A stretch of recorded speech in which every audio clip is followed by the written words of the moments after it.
1. Let's go. Let me get that other chat box out here. Let's get started.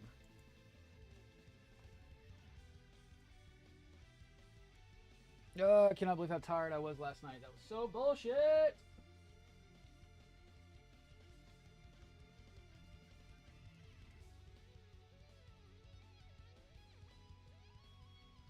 right, yeah, there. Let's do it 2. Awesome. Let's get this thing somewhat done today. So many parts I have to go on this. It's not even funny. And it's not even like these are like surprisingly parts. Reload. That back up. All right. So I don't have to look at my ugly face.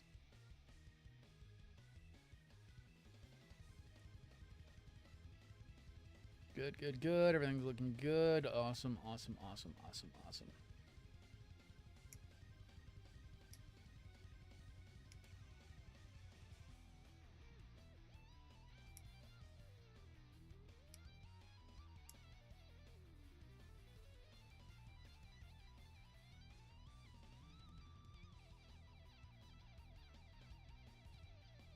There should be like 4 of them on the desk.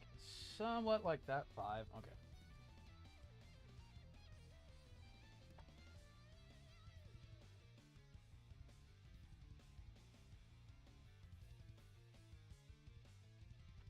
God, I feel like something was in my teeth. Goddamn.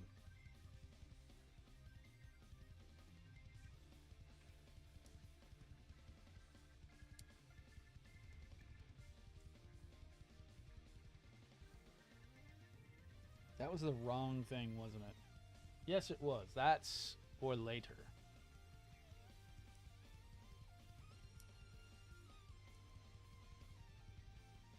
Keep an eye on everything. There you are. Yo ho, fidelity. Pirates, yar, that's how we be. Because we raise a middle finger to Bandai to tell them to fuck off and give me model kits for way cheaper, because it'd be way nicer. Hey man, I was dead tired last night. I could not keep my eyes open, and I kept kind of drifting off. I kept seeing me close my eyes and stay there for a second like I don't even know what's going on. I'm gonna go to sleep. Oh man. So,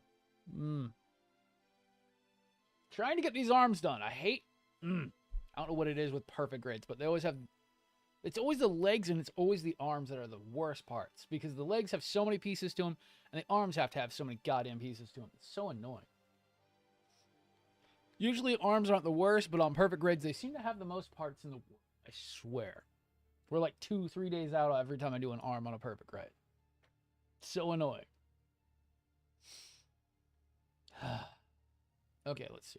So back to this, we're doing that. And there's like 14 more parts that go on top of this. Not really, it's like 6 or 7. I do need to do the pre-assembly on the Jan condenser one, which kind of sucks because that's like 8 parts in its own. Needs M's, D's, more M's, L's, and B parts, and 1 E part.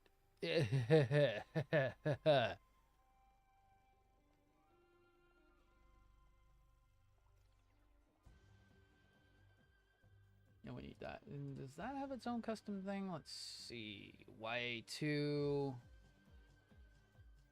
And I think we do YA2 on this. No, it is just L. The only damaged portion of the arm is the inner part you don't see on the arm. That is the only thing that makes it a repair arm, is that you need YA2 14. Which you wouldn't even normally see. I love it. They didn't even like pre-damage any of the other arm components. It's just one part to make for a $150 kit. For $150, you get one extra part, one damaged part to the arm, and an incomplete runner to, and you just have to completely just take that off, put that on. That would be literally all you would do. Because more than likely, yeah, you only get the YA2 runner. So the booklet kind of shows you rebuilding the whole thing, but in reality, you're just going to get the YA2, the R, and I can't remember which the other one is. but you're only going to get those 5 runners for $150 for the repair. It's like 2, actually no, I'm literally looking at the book. I can see how many runners are supposed to come in the box. I mean, this is how ridiculous Bandai can be. So you get, okay, here we are. R2, R3, B2, WF, sticker sheet, decal sheet. That's what runs up the That's what runs up the price on the Bandai variant. Is the cloak, the YA2 parts, and then the headpiece. That's why they're charging $150. It is because of the head LED. That is the reason why it wouldn't be a $10 add-on. It's all because of the head LED for the repair unit. I'm like, why would this cost so much? But I'm guessing they're banking on the freaking LED being the whole reason why. Actually, I can show that. Where is it? There was one running around here the other day. Oh, there it is. This is actually a repair one. So anyone want to buy a repair LED for $150? Anyone want a unique exia repair LED for $150? Because that's basically what the cost is on this. Is this stupid LED makes this 4 to 5 runner 4 to 5 runner add-on costs so much. Right here. That's it. That is the whole reason why the repair add-on is not common. It is super hard to get a hold of and costs so damn much. This is the only thing I can think of that would make it cost that much. Sign it. Yeah, I should. I was gonna sell off like all the avalanche parts and the other set of repair 3s, but then I'm using most of those parts now. That was kind of the goal. Was like I was gonna try to recoup some money by selling off some of the avalanche and repair parts, but unfortunately I decided to kit bash the other 2 sets together to kind of give me a unique repair and a somewhat standard but unique avalanche.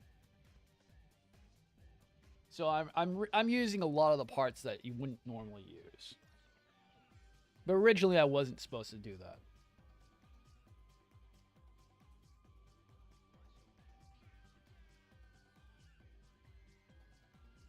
And what up, Storm? Yeah, I know it's been a long while. I've been busy. Work kicked my ass. I mean, if you saw, I purchased a dendrobium because I had so much overtime last weekend.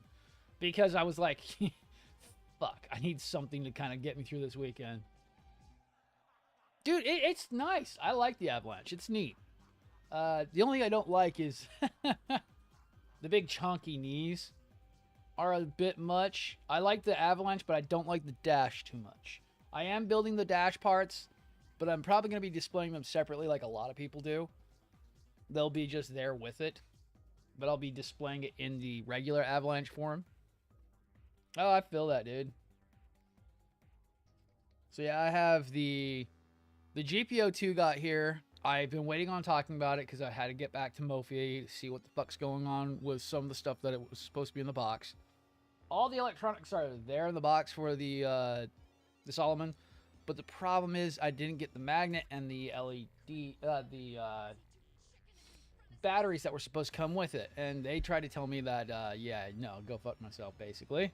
So I've got to get hobby magnets so I can be able to even use the magnetic gimmick of the eyes and stick them inside the part that they're supposed to go into. And now I've got to get batteries for it. But I've got 2 add-on packs to talk about tonight. The Ragnarok backpack is going to be here. I'm still not mad. The skis on the feet. But you like them being back behind the legs. So actually that's what's funny about it is they're supposed to be kind of like the sub arms on a lot of them have this, and it's a lot of Universal stuff that does it. They're actual sub arms that are supposed to contain beam sabers. They're not really supposed to be they look like skis, but they're not. They're sub arms. So it's supposed to be that he's supposed to be basically using every aspect of the exia to fight with it. Like the Hazel, yes, the Hazel, the Nightingale, the Dendro, anything that basically has sub arms. And it's cool, but I actually really like the bulkiness of the avalanche itself. That's kind of where my avalanche is different.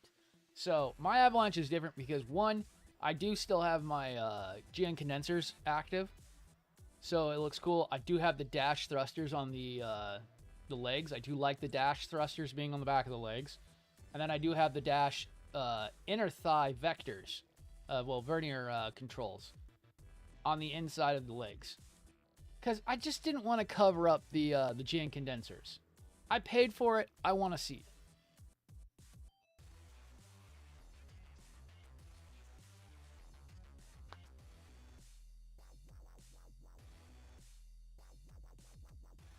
Yeah, I love this. I love how big the shoulders get. I love how big the bulk up is. I love the backpack of the Avalanche too. I'm actually using both backpacks from the Avalanche. So the Avalanche backpack actually connects in. It has its own little like sub runner, but they didn't do any LED work for it because technically that was a copy over from the master grade. But it connects into here, and then you got like an entire GN Sword one sword rack, which is really cool. I love it. And that's from the dash unit. That's not just from that's not actually from Avalanche. That's from the dash unit, which is always neat. I love it.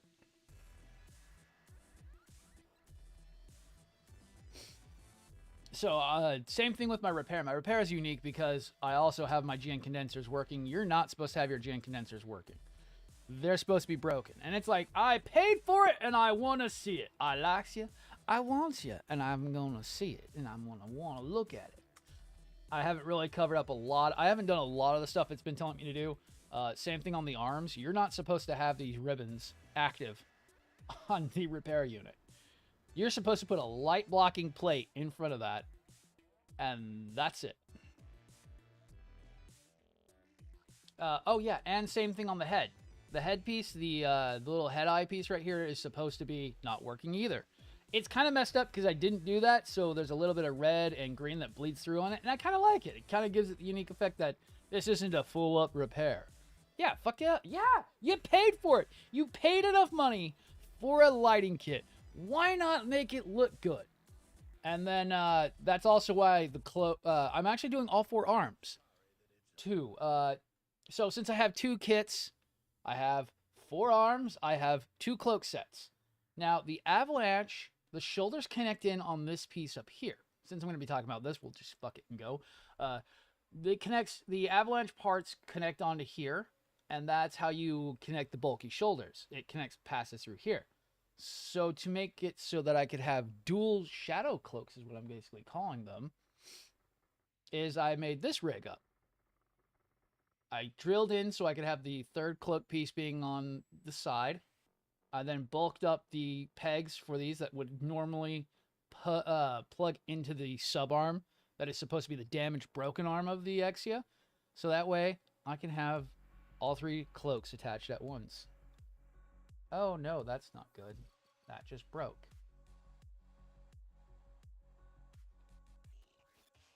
Oh, well that's not good. May have to fix that. That cracked. Why did it crack? I think we pushed too far in on that. Well, that sucks ass.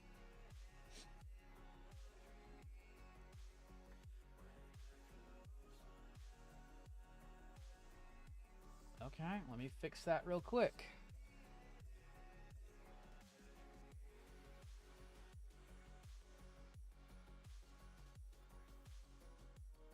Oh, that completely cracked too. Shit.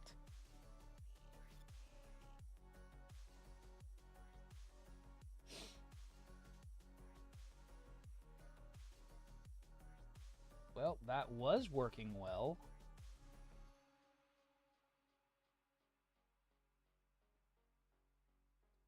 I wonder if it reacted with the UV resin. Oh man, it completely... What the fuck happened?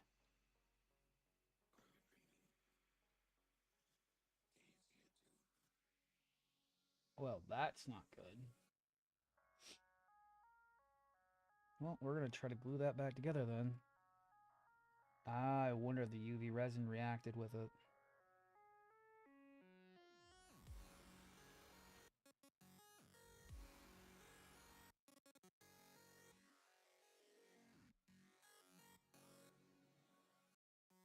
Okay, well, we're going to try to glue that back together again then.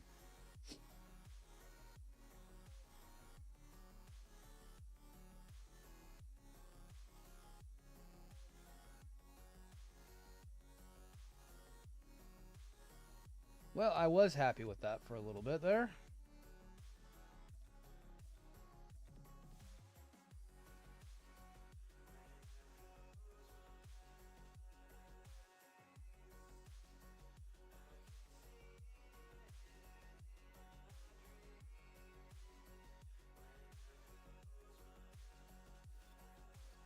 I wonder if the uncured UV resin reacted with it.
Because that didn't look like stress fractures.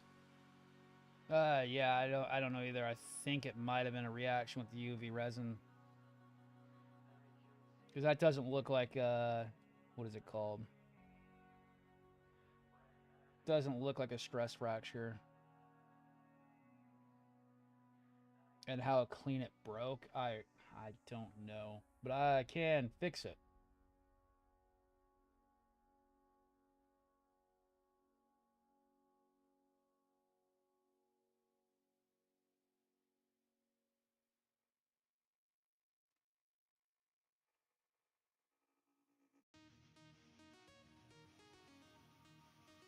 Oh, I need something. There we are. Give here.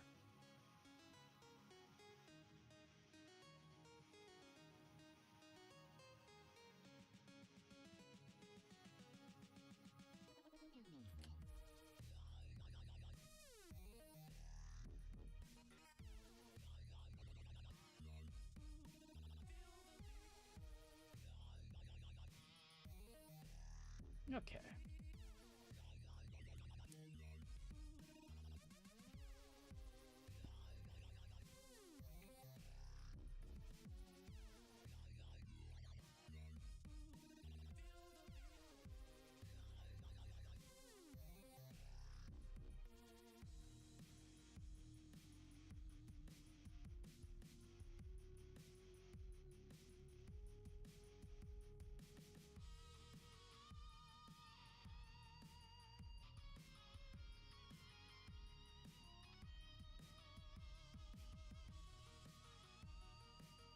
Go ahead and try to fix this thing real quick.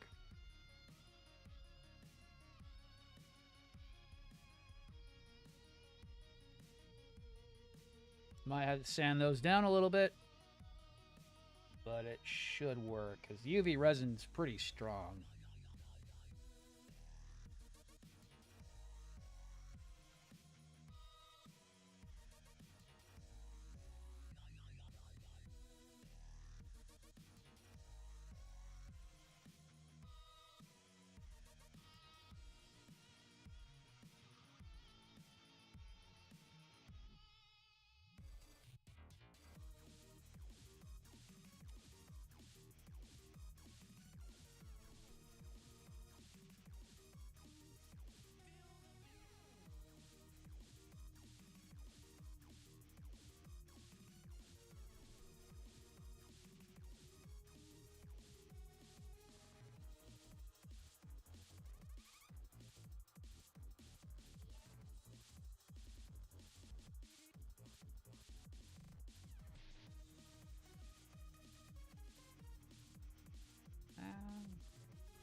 Just trying to fix the problem, childs.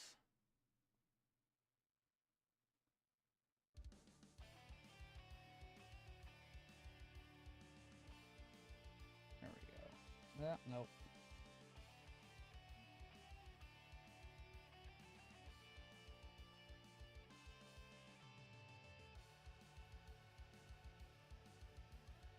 Come on, I just need you to hold for like 10 seconds.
See if I can fix this real quick.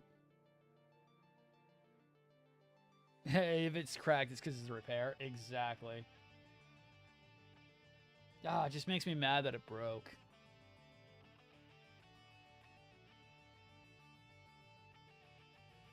It's what happens when you use stuff you've never used before.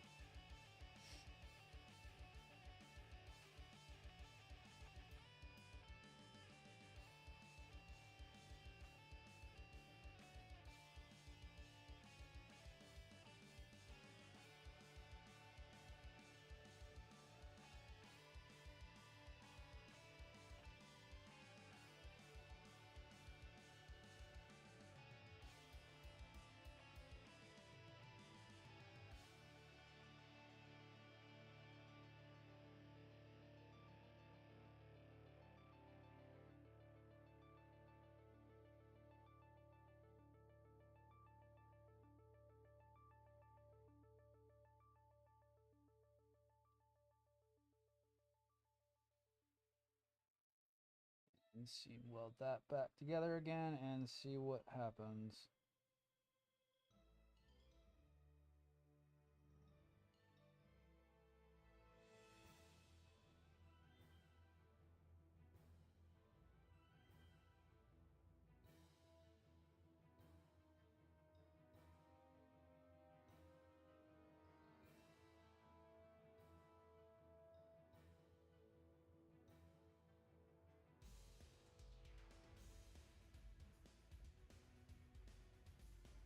It'll be good to know that I get this.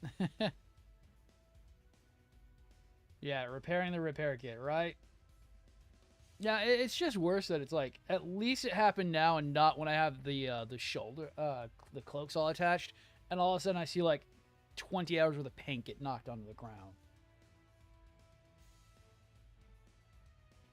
At least it's happening in the phases where I can fix things and get things done.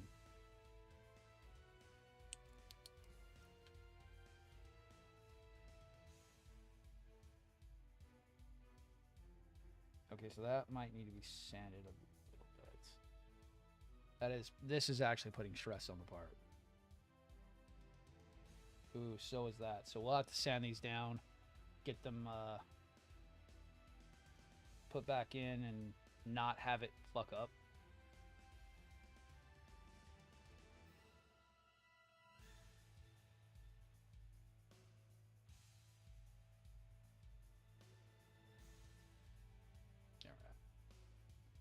Also get some UV down into there. So that way we can at least strengthen this up a little bit.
It's a little crooked now, but I mean, it'll be fine.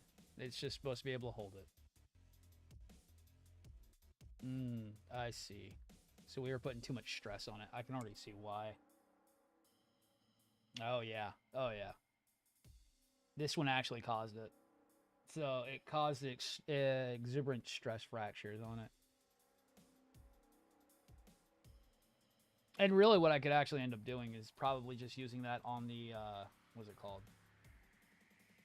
Using that on the, damn, what's it called? Using this part on the avalanche, and just using the good part for the cloaks. Because the avalanche part could probably support that a lot better. Because there's not a whole lot of weight going to be on that.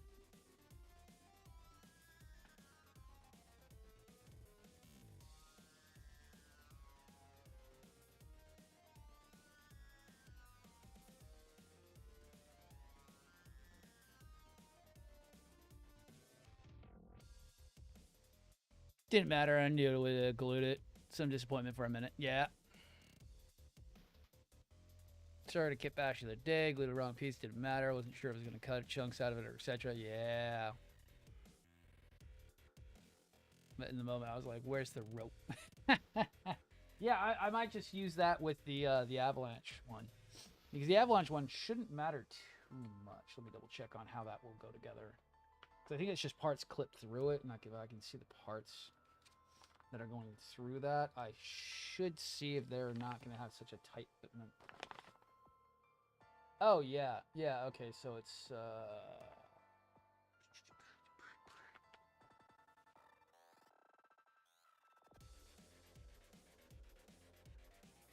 XO. Yeah, XO. Let me see. XO. Actually, it's right there in front.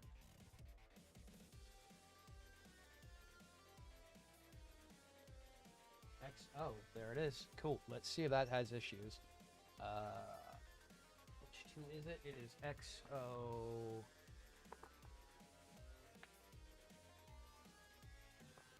Let's see. It looks like it's XO11 and XO4.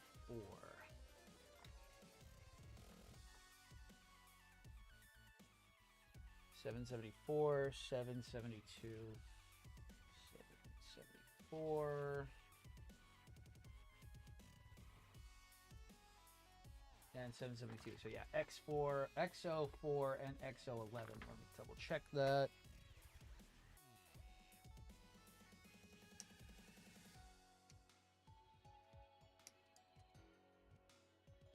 I can double check that fitment, and we can just throw that to the avalanche parts, and we can then continue on from there.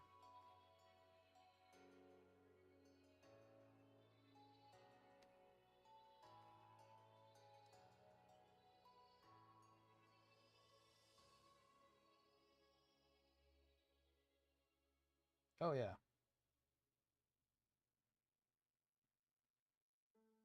Especially if I sand it down. If I sand this part down, I can actually get it in there more likely. Do we have any sandpaper? Probably not, because I haven't had sandpaper in forever.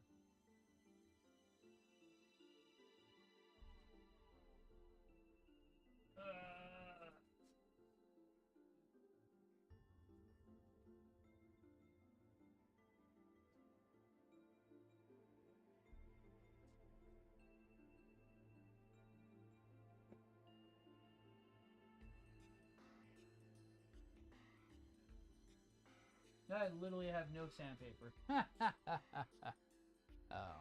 it's funny as fuck.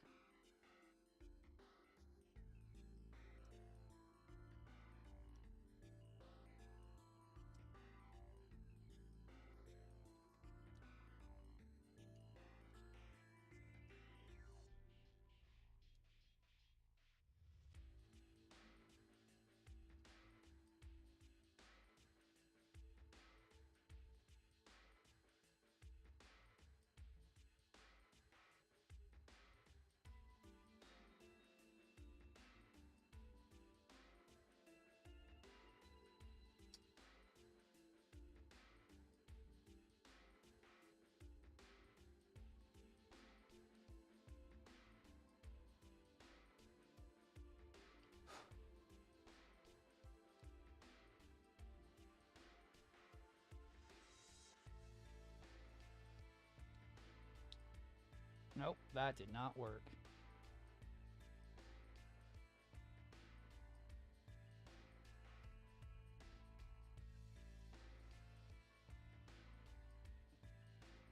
That actually broke like instantly.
Good thing about UV resin is you can snapshot it.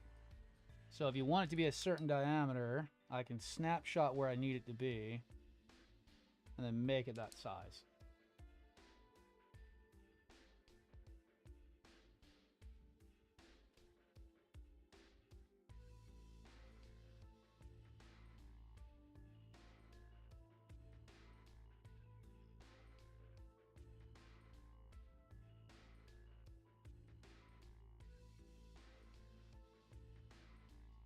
And now I just need to cure it, and that should work.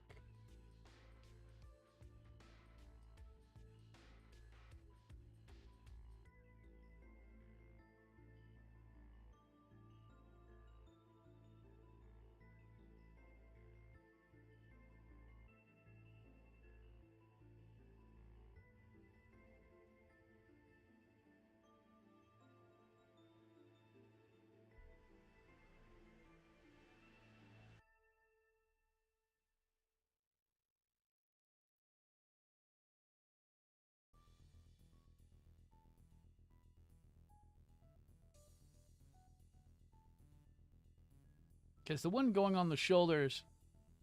Yo, Risty, what up, man? It has been a long time, dude. Sorry, trying to fix an issue with the part. Ran into some fitment problems that kind of broke a piece, and we're going to try to reuse that piece in a different manner and form.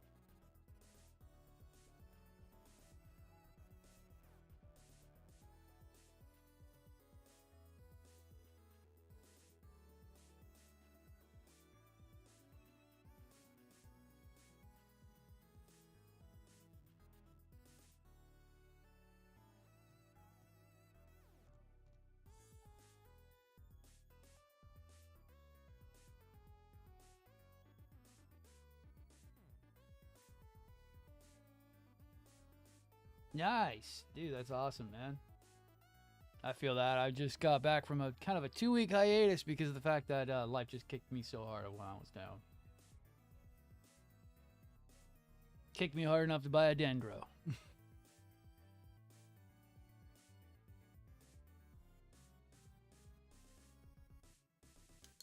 Yeah, let's see that did good.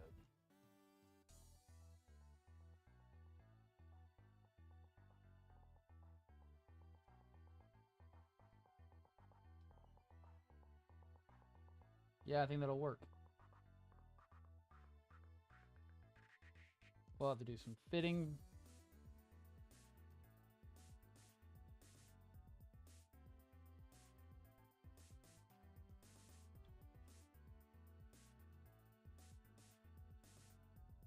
Do some overall fitting, but I think that'll work, and then I can work on getting the other parts sanded down and correctly fitted. So that was my issue.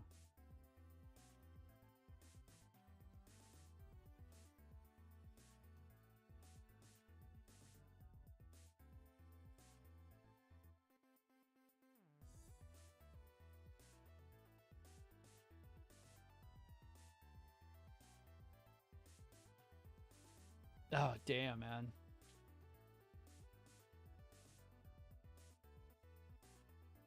I feel that, dude. I've had to take several breaks over the years. I know exactly how that feels. The worst so far was when I pulled the tendon in my arm. I pulled a tendon in my left arm. I couldn't even grasp things for over a year. It was really, really bad.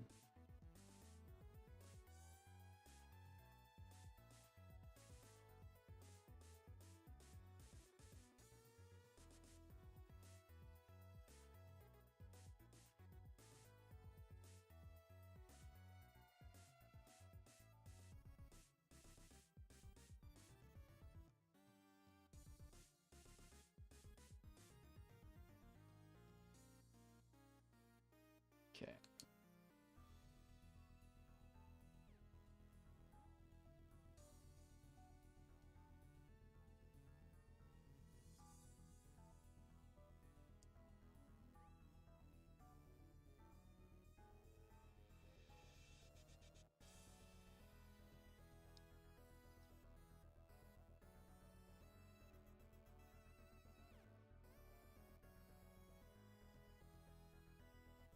And we'll work with that one now.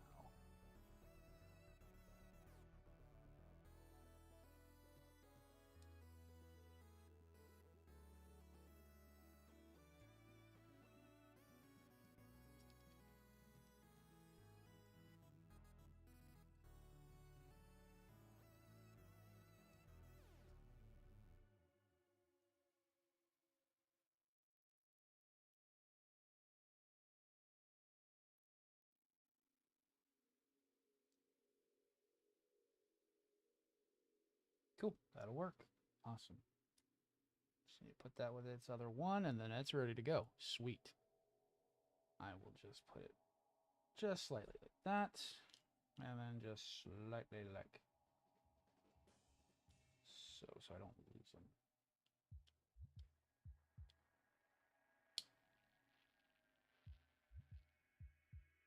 There we go. Cool. Fixed it. Fixed. Okay. So we can reuse that part. I just need to not shove those connectors back in because they are a little too big. I was kind of hoping that didn't happen, but yeah, I'll have to get the 80 grit sandpaper I've got. Take it to that, kind of sand those down a bit. Good to know now, not later. Wasn't by choice, all gonna pack out. Oh man. Damn, dude. That sucks. But let's see. Storm, if you're still here, I don't know if you've seen the cloaks. Let me grab one of them. I'm gonna do a second coat on these, plus I need to do the other set. But they're gonna look really good on the side of this damn thing. I'm just glad I decided to actually paint them black instead of leaving them the olive gray, olive green. I don't know why they thought that was a great color.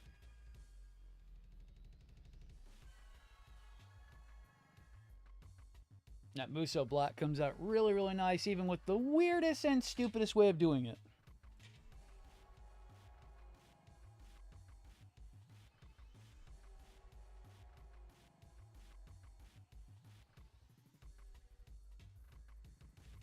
Needs another coat over top, at least the front, so that way they can look a little bit better. There is still some minor defects that I need to fucking go back over. But that Muso's slightly forgiving, slightly annoying as fuck to use. Oh, they do. They look great. It's just there's still a lot of fine detail I can see in them when I look at them / take pictures of them. So I need to fix that. Now we're getting finally back onto things after having a piece fall apart. That was great. That was totally what I needed today, was things breaking. Ah, nice. I'm so far, this is how far I'm at so far. So here's repair. He's looking good. Ah, fuck you. Stop it. An avalanche so far. I need to get them decaled and ready to go soon.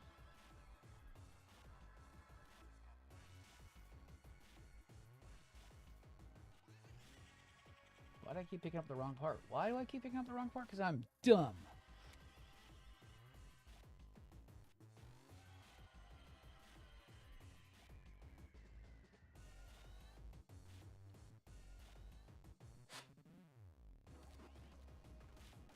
I don't know how much you've been keeping up with the channel so far, Risty, but I've been on a tirade of making myself miserable by doing some of the stupidest kits that you could ever do, but also having a blast at the same time. Just finished up the Perfect Grade New, which was fun. I'm going to use quotation marks. Fun. Because I tortured myself with those funnels. But yeah, I look at it every day walking into the office, and I'm like, yeah, I still love it.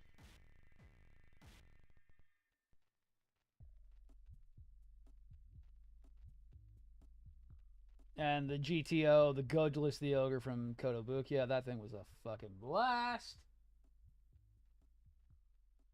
Still can't believe I decided to build that thing at all. Yeah, dude, no, shit's been going crazy. I've got 6 to... No, how many is it? So, it was... How many was in the fucking lineup? It was PG New, Exia, which counts as 2. Next up is PGU, Perfectibility PG. I have a PG Zaku that I'm going to be working on. Try to get it looking good. I have a Nielsen Works Astray. Hopefully Tall Geese 2 comes out in time to be on the lineup, because I don't know when I'm going to be done with these. And then it's going to be Dendro / GPO 2 after that. My lineup for this year is pretty stacked with the way things have been going so far time-wise.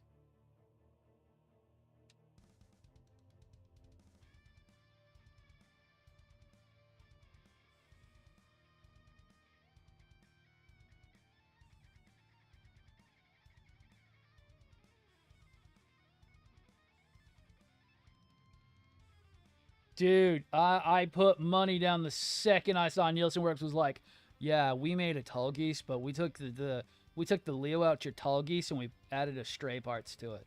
And I'm like, yes, yes, yes, yes, yes. Money at the screen.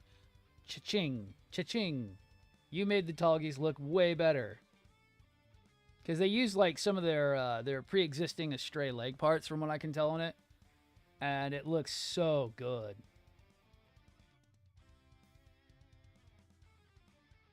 I love it when I see a third party who learns from mistakes and just actually understands how things should be.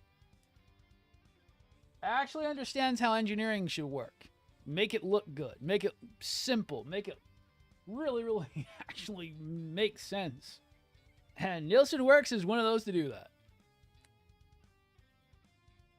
Between the Nielsen Works Tall Geese 2, the frickin' GPO2 Solomon, the Stargazer Glory, Blade King, and Blue Flame, it's been insane. I don't know if you've been paying attention to some of the third-party stuff that's been going on, Risty, but my god. It's gotten pretty fucking awesome.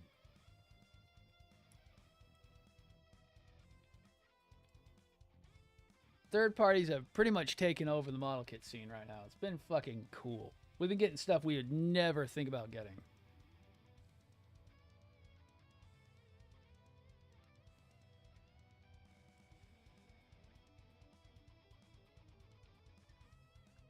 Especially like the GPO2 Solomon. Oh my god, it's like a Mechanicore, but without the Mechanicore price. It's fucking sick. I love it. Don't know when I'm going to get to it, but I will get to it eventually.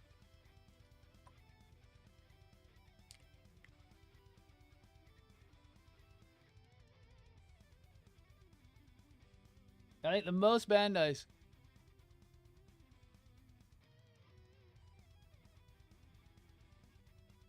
Ah, nice. Oh, check my whip tab. Okay, here. Let me just bring it up here on the computer.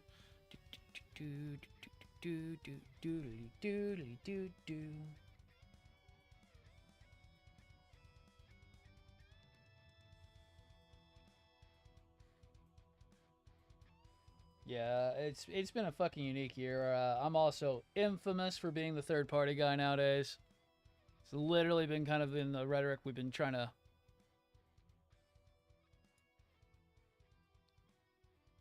kind of drum up. Oh, nice. So you're trying to go for more of a weathered aspect on the, God, what is it called? The GN drive. Nice. And it looks like you've got the main chest harness back there set up. That thing was a doozy. If I wasn't building a third party, I would have really not liked the, Nice. Yeah, I'm not going too far into weathering at the moment. This thing was... I didn't really like the fitment on the GN drive going into the body. It was really weird. The avalanche parts kind of offset it a little bit. It kind of was really hard to get the contacts to set.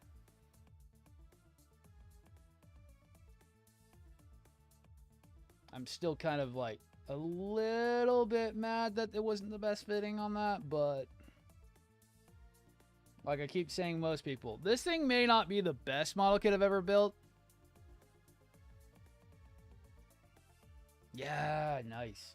This thing hasn't been the best model kit I've ever built, but so far with the Deban price tag on top, I'm not really too bad. If I was building the Bandai one, I would probably not have the I wouldn't be as nice about it as I have been.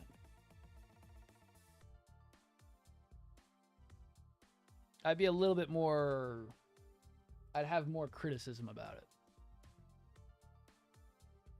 But with the Deban price tag that I paid, I've been actually having a blast with this one so far. A lot that I would rather them changed. To kind of make it a little bit easier. The head wire being a lot longer would have been nice. Jeez, that was a nightmare to get on. Usually I always find people are a little exaggerative when wiring's not long enough on things. Cough, cough. The Sinanju bust. Cough, cough. What was it called? The unicorn bust. Those ones didn't have as much issue as people are exaggerated. It was more about wiring it, channeling the wire correctly.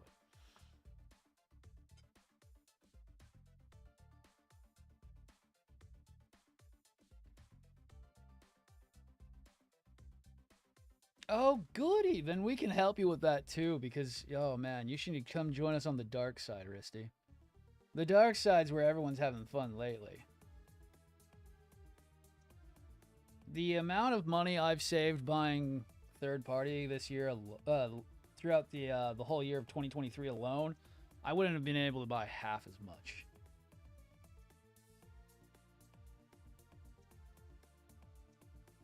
So I definitely can help you save money.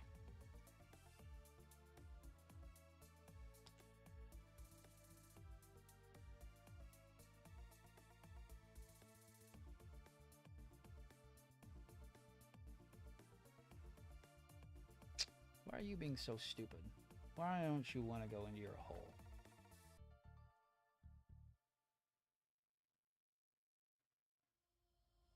The other three went in just fine. Why are you being a pain in the ass?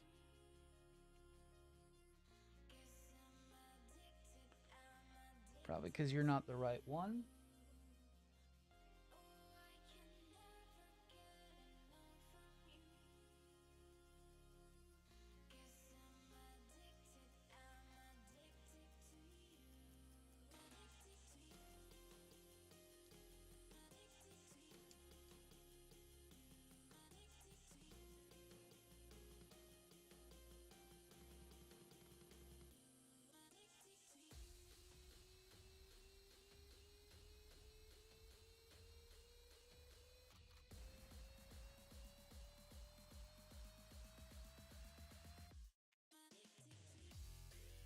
No, just being a pain in the ass. Being a genuine pain in the ass. Yes, oh my god. I literally have not even updated OBS because I'm like, every time I update you, OBS, you break my sound. I don't want you to break my sound. It sounds great. Please don't do that. I will stick with whatever fucked up version I'm running.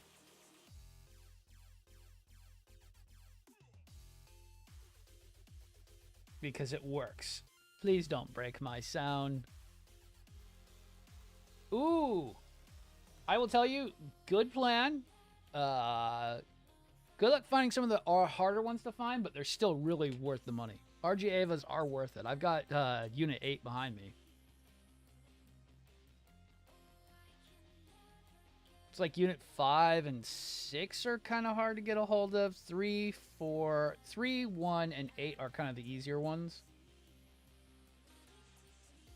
No, 3, 2... Yeah, 1, 2, 3, and 8 are pretty easy to get.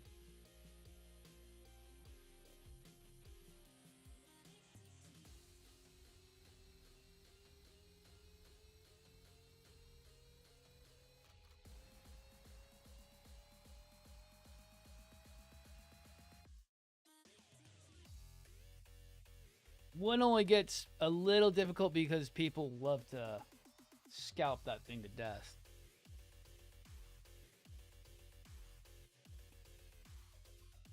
Nice. There you go. They're really good. The 8 that I actually built with Wifey was really fun. Not really a lot of problems other than just things being very small and delicate, and they need to be taken at a very slow pace. And Risty, the advertisement that just popped up there, that is from Mofiho. They're actually a pseudo sponsor of the channel. They do throw me kickbacks once in a blue moon if people use my code. Not very much. I don't get very much back from them. I do have my own criticisms about them. They kind of did screw me over with my Solomon. Basically told me to shut up. But they are pretty good. They're one of the fastest third-party shippers out there right now. They can ship things worldwide in a week. They're freaking insanely cool. They are they used to be known as League of Toy Store. Yes, that is yes, that's actually what happened to us. We broke I think it was the eyepiece broke? I don't remember what one it was, but we had to glue it back together again. Yes, they do. They ship to the UK. They ship all around the world. Yeah, you got to be really careful on those things. That's the only problem I have. But that's the problem I always talk about friggin' real grades anyways. I mean, like I was just telling Ducky on, what is it called?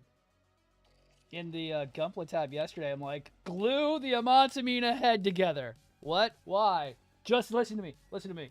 Glue the Amansamina's face. You'll like it. You'll thank me later. Glue the Amansamina gold frame's face. It's a great kit, but just glue that face piece on. Because if you lose it, you ain't finding it.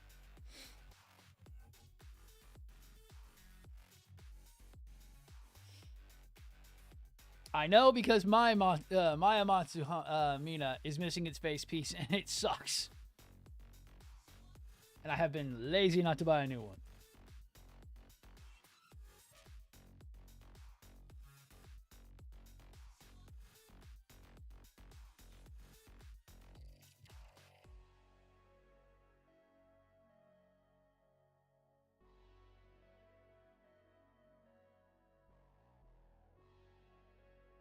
Woo! Yes, the Legends of the Mina's head, Mina, Wing Zero Custom, and Crossbones are the 3 hardest real grade heads I've ever done. Scale, size, and part portions all come into scale on those ones, and it is it's a nightmare.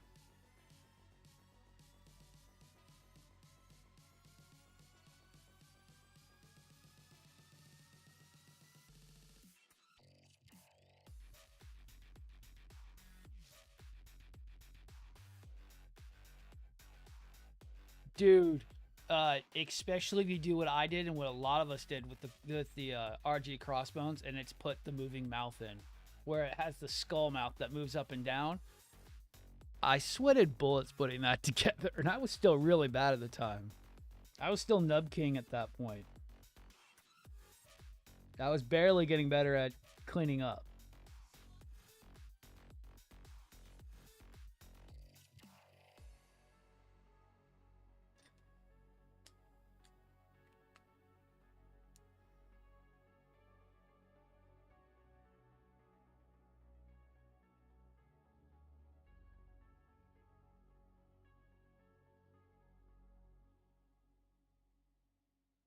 Yeah, I'm still not the best freaking model kit builder out there. I mean, I can't do all these fancy things that some people do.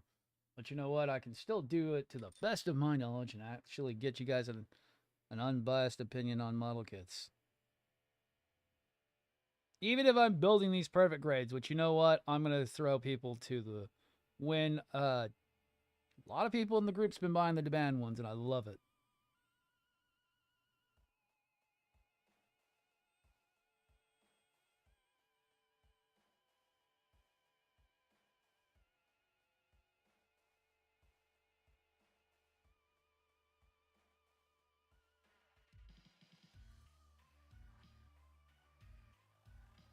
If you're talking about these ones, I mean, you'll more likely see the inner frame pieces, but nothing else after that.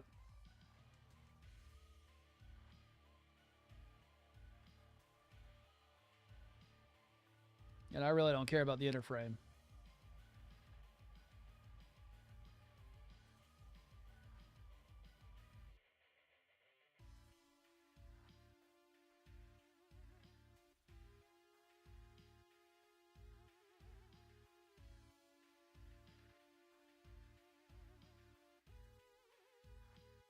This one's pretty well undergated, other than the frame being a piece of shit. Ah, yeah, some stuff right there. That's inner frame. I don't care about inner frame.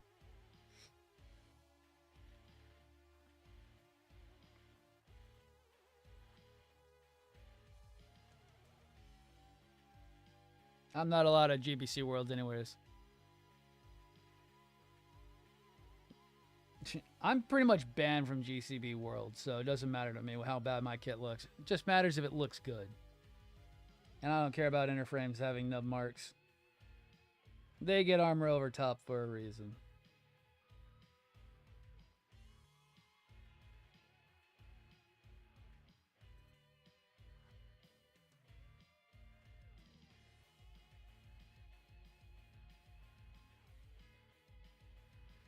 A lot of this stuff is pretty well undergated, unlike what most Bandai pieces will be. The band really does like going back and cleaning up some of the gating. Not all of the gating, but a lot of the gating's been cleaned up.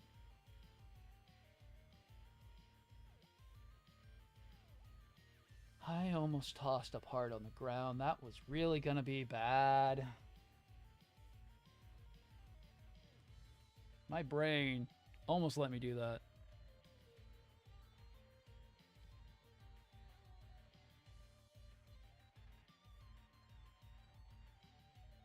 Nah, I'm telling you, you should go look at some of the stuff I've been doing, man. I'll be Nub King all I want. The stuff I've been building, I've been having a blast lately.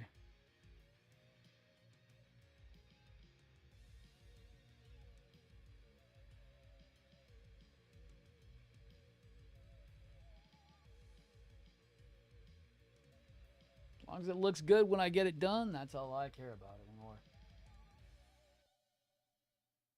Doesn't help shit takes for like fucking ever to build nowadays. Jesus Christ.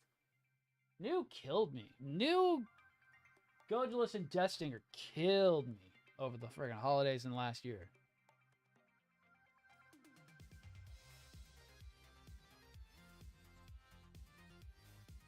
With just the sheer amount of volume of parts each one of those had.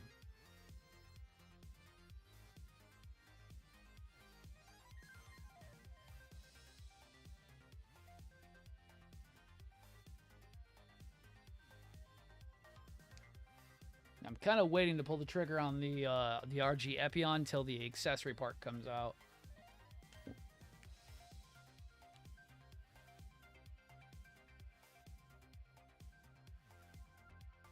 Oh yeah, dude, I hear that. I'm gonna do either a swipe. I mean, I usually do my glass files if it's something really bad, but usually a quick swipe of the blade, go for it, and keep on moving. Unless it's gonna mark up really bad, like red. What is it? It's red, blue, piano finish black. There's a couple things that really have a lot of issues with nubs showing. Gray's not usually the worst. white is always the best because you can't really see it unless you're going to really be looking for it. So a quick swipe, get it all out of the way, and go for it. I don't got time to sit here and level off everything.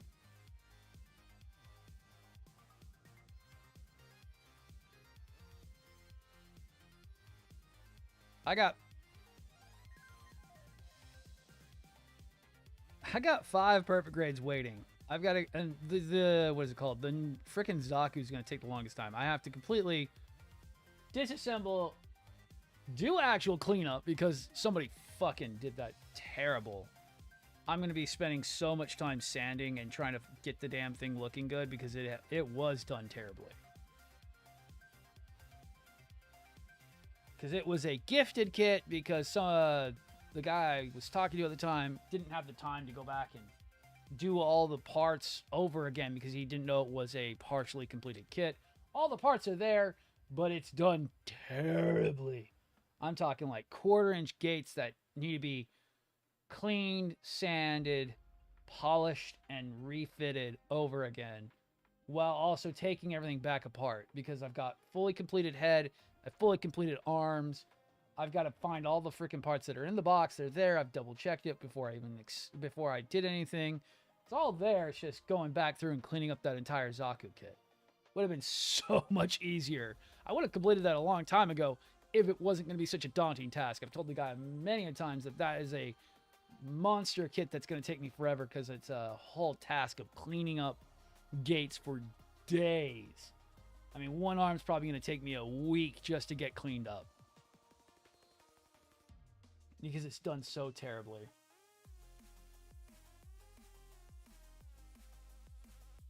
And that's coming from me. I mean, like, I usually don't care, but it's really, really bad.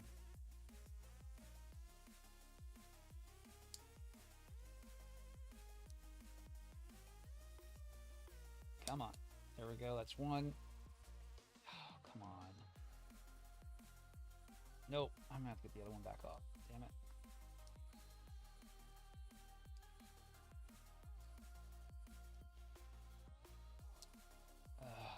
Come on. Go on.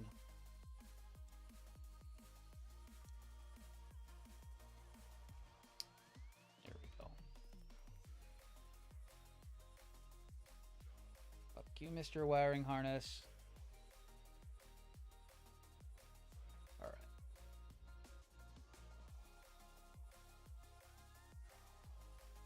Oh, getting everything. Making sure I don't leave too many goddamn fingerprints in the white panels. Why do I always keep doing white kits? Why? Why do I always have to do white kits? Why can't I do a blue kit or a red kit? Something that doesn't leave fingerprints. I hate it. I have 4 more white kits that I have to get done. It's so annoying. So everything takes 900 years to get done.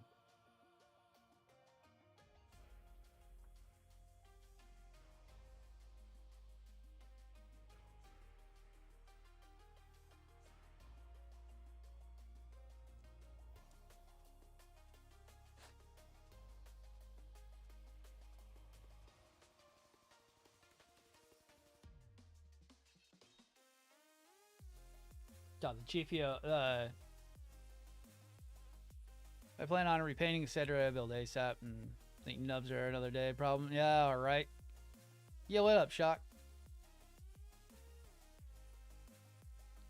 If I'm gonna actually, like, really care about things, I mean, you'll see me do full repaints. I do the whole... What is it called? Where I do the whole backlighting thing, and I'll try to make sure that everything looks as good as I can make it. I mean, I really do want it to look as good as possible. Because I am going to be displaying these for myself for a long fucking time.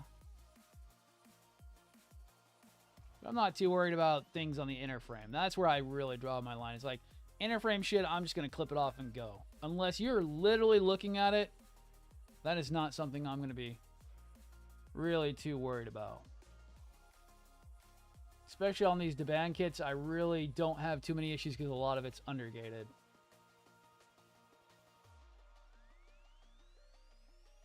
And undergate is snip, snip, go. I love undergates.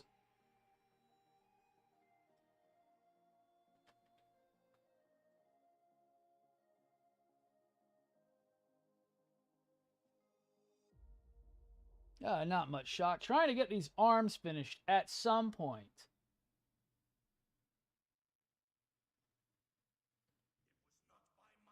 But between the holdups of getting everything done, it's like, Jesus Christ. Wish I could actually paint, but man, it's just taking forever to. I never have the money to get a full actual painting booth set up. Soon I may have the room for it, but even then I probably won't have the money to get it started.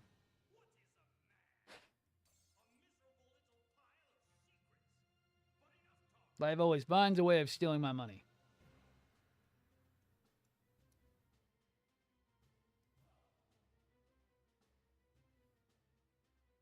But the dendro is going to be fun. I've got some plans for the dendro.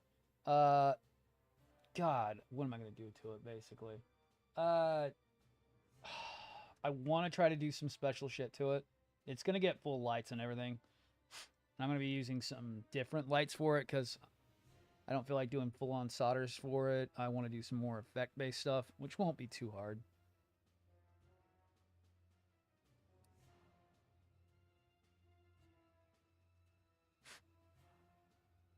But the dendro is going to be a fun showpiece. The RGEW wing. Nice.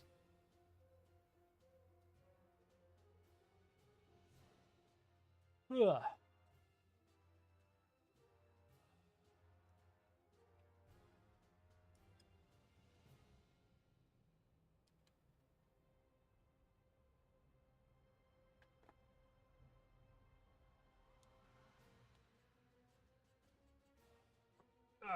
Man.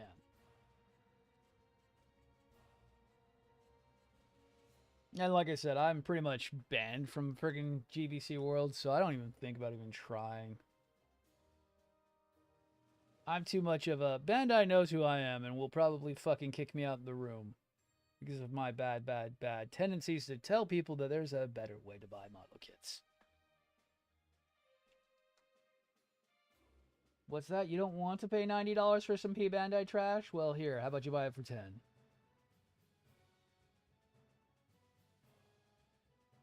I love it. I love seeing them cry. But you can't do that. Yes, I can. I will, and I will. Because, unfortunately, I've been wronged by Bandai for too many times, and I'm done being the Bandai snob that I used to be.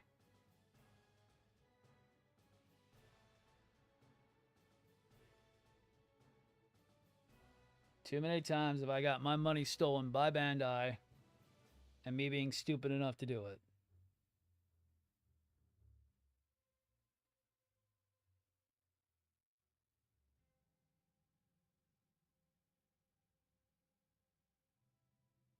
Like, this whole kit, Risty, this is only like... So the Bandai kit's about $170, so I'm in about $450-ish on 2 perfect grades. It's been fucking sick. 2 perfect grades with the full lighting kit, with the avalanche and repair kits included. It's been fucking awesome. That's why it's the only way I'll refer to people buying the exia ever, the exia perfect grade ever. It's worth it at that point. Oh, they probably will at some point. Probably won't be right now, but it'll probably be at some point. The band's kind of busy pushing out perfect grades like crazy. From what the manufacturers told us. Due to the insider knowledge we've got. They're pumping out the perfect grades like crazy.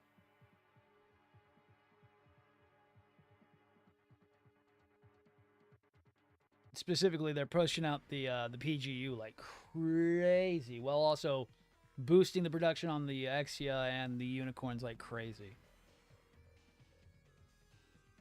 It's been insane. Hopefully, you're gonna be on the Nielsen Works train, Shock. God, everybody in the groups, we're all fawning over the freaking Tall Geese 2 perfect grade. It's fucking disgusting.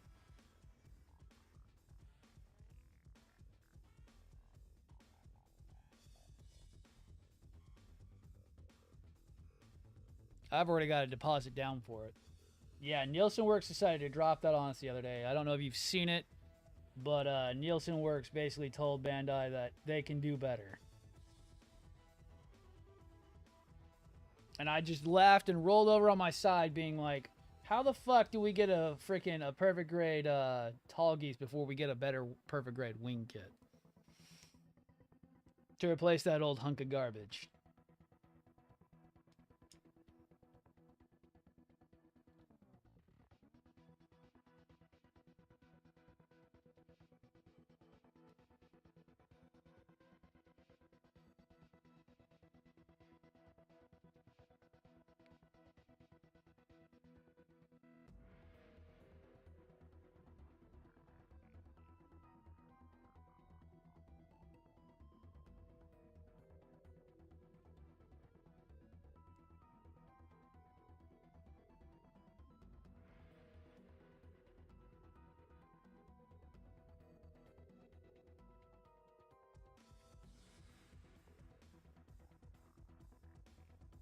Dude, it's just disgusting that Nielsen Works was just like, yeah, we're going to do it. We're going to do it great.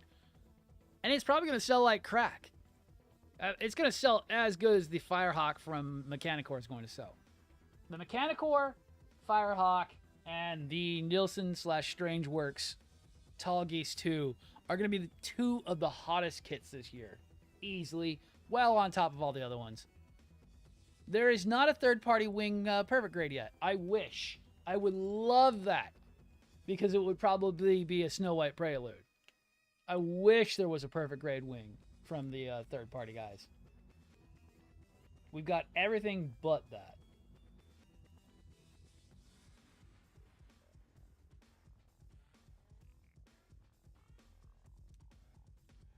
There is the very ugly OG perfect grade wing that exists, but it's...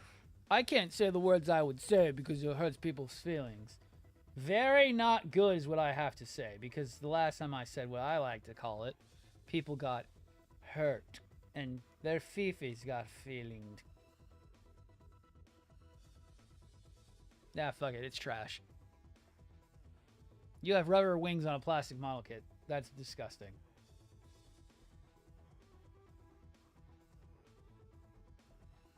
And me and a couple of the guys who I hang out with went through the whole manual and just got disgusted by the way they have the wiring setup done.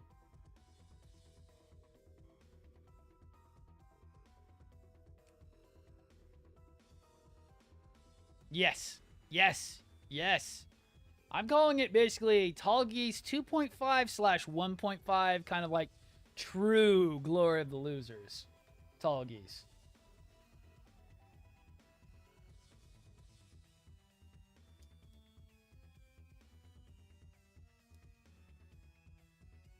Tall Geese Flugel? Who fucking needs Tall Geese Flugel when you have Tall Geese Badass over there looking like, yeah, what up?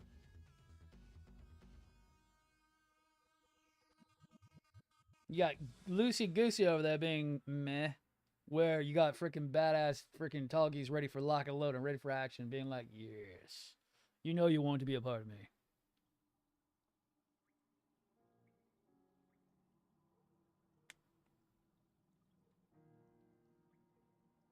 Oh. Yes, I can. Let me see if they still have the pre-order up. You asked the wrong person. Yeah, for you, yeah, you have to go through Gundam It.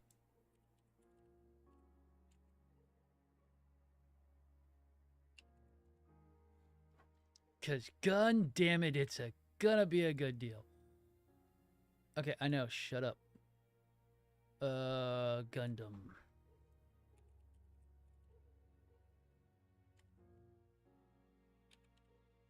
See if he's still got the pre-order going. Or is it sold out? No, it's still there. $144.99. Oh, now they want a $5 deposit. Fuck yeah, I got in at $1. Hell yeah. Pastorino. Telgoose.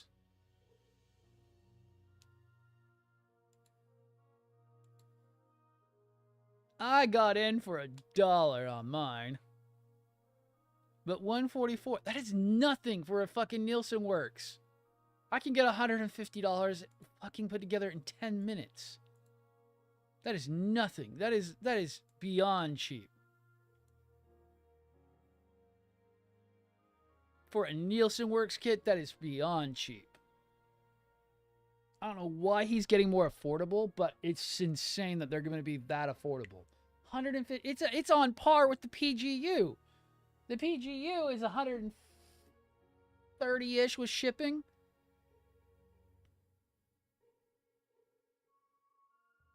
But the Nielsen Works freaking goddamn Granddaddy Tall Goose is $150. It's like, what the fuck? Ha ha ha! Bet you did! Bet you did! Welcome to Third Party. We make you cry in excitement.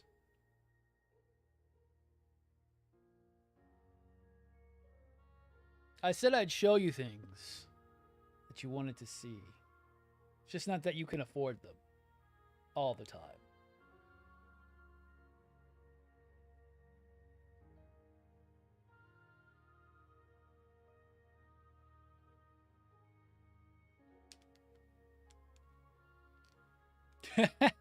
It's worth it, dude. It'll need it. With Nielsen Works, I have a saying with Nielsen Works. Nielsen is not third party. They are a boutique company. They're only going to be they're in the same line as Mechanicore. They are not third party. So you need to treat them like not third party. They are more like resin kits or custom plastics. So you have to be very hands-on with them is the way I like to put it. I did a red frame Astray not too long ago as a commission build, and that took a lot of patience. It took over 200 hours worth of work to get it to look as perfect as it should have been. Still on display at the local shop that used to freaking sponsor me. Still on display because I did such a good job.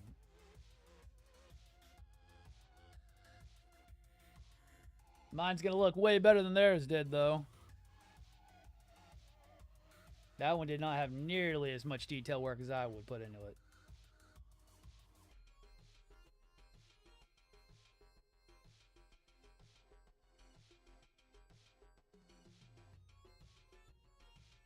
And with Nielsen, what you see is what you get, and they come with one of the best stands in the world.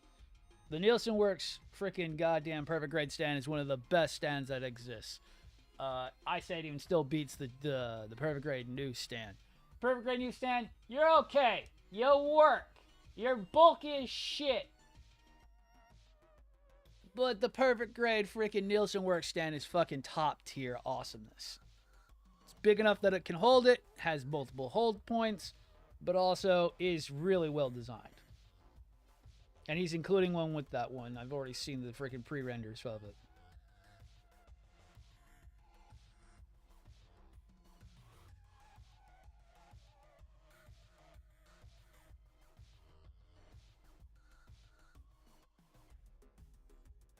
Glad I'm not the only one who pretty much came as soon as they freaking sent out that picture about a couple months ago. A couple weeks ago. And what's worse is, that's supposed to be out here soon. That is supposed to be soon. Soon. Let me see when Gundam it says it's supposed to be dropping, because it's usually about a month after they say it drops. We've been having the problem where we can't keep our money in our pocket long enough because they drop so fast. Second quarter, so probably around May. April, May. I wouldn't doubt if it drops in April. I know you've been out of the game a little while, Risty. Third party drop as soon as we start seeing box parts come out. That's when it's gonna be coming out. As soon as we see the unboxing, or we have a pre-production review go out, think about 2 to 3 weeks afterwards. That is how fast these things are dropping. Solomon just came out. We got snippets in December. We got part reviews in January. And then, boom, we got the drops. It's been fucking disgusting. Blade King, Blue Flame, Stargaze, well, Glory / Stargazer, Aurora. God, there are so many that came out just recently. All the Motor Nuclear kits that keep coming out. I mean, it's been hit after hit after hit after hit after hit. The G3 and regular PGUs, the PG new. It's been disgusting.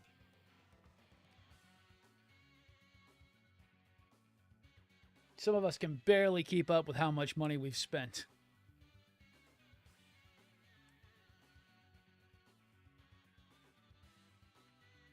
That's kind of where we all like the third-party guys, because they are dropping kits as fast as we can buy them.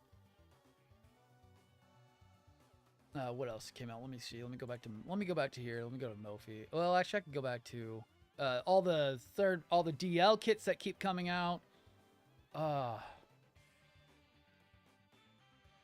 We've got more add-ons coming out soon, which is going to be insane. There's a full conversion kit to make a red frame powered red Sengoku Astray that's coming out soon. I literally have a power red Astray high resolution waiting for that. Yeah, so what is it? Solomon, the Motor Nuclear Zana, Blade King, Thunder Incise Grace, what after that was also one that was really, really cool. The Band Destiny Gundams, all the Phantoms that came out, the PGU. Oh, yeah, that's right. Star Destroyer and freaking, God, what was that? The Eagle Model Impulse were just insane kits that came out last year.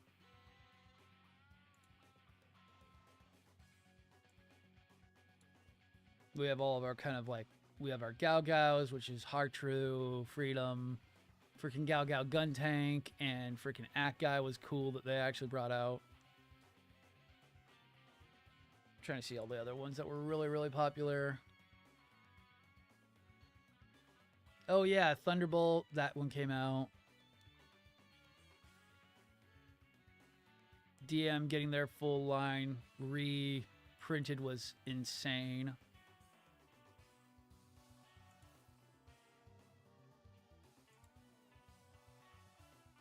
Oh, and the Daban Snow White Prelude. Oh my god, that was one we did not see coming. I still need to get the high resolution Snow White Prelude.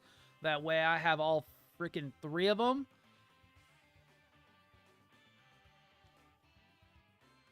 Oh, and the Takumi getting reprints. That was really sweet too.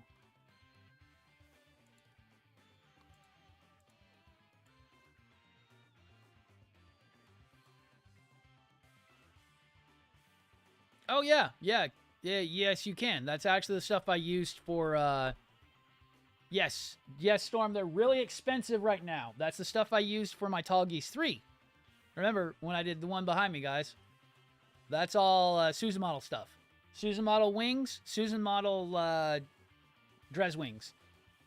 They're really expensive right now. You're going to be paying almost $30 to $40 a piece because they are out of print, and they are getting really expensive. I tried to buy some. They're really hard to get.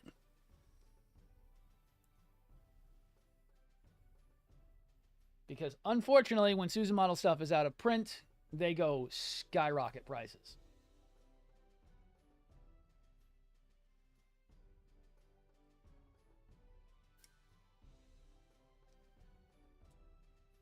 DL kind of hovers around about $5 to $10 markup, but Susan Model stuff skyrockets. Because they usually don't do reprints. They do one run, done. You better have bought them. I know I have a lot of stuff from Susan Model.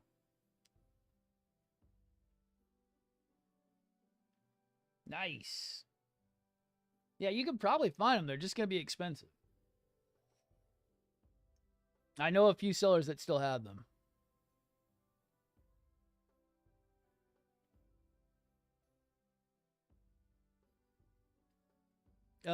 So Storm, the thing about the Susan Model wings are they're based off the Snow White Prelude's actual wings from the Metal Build / Supernova / Daban version, and they're actually way more articulated than the RG wings. They're actually like, if I could get my hands on them, I would replace the ones on my wing with them because they're so much better than the ones that come with the actual RG model.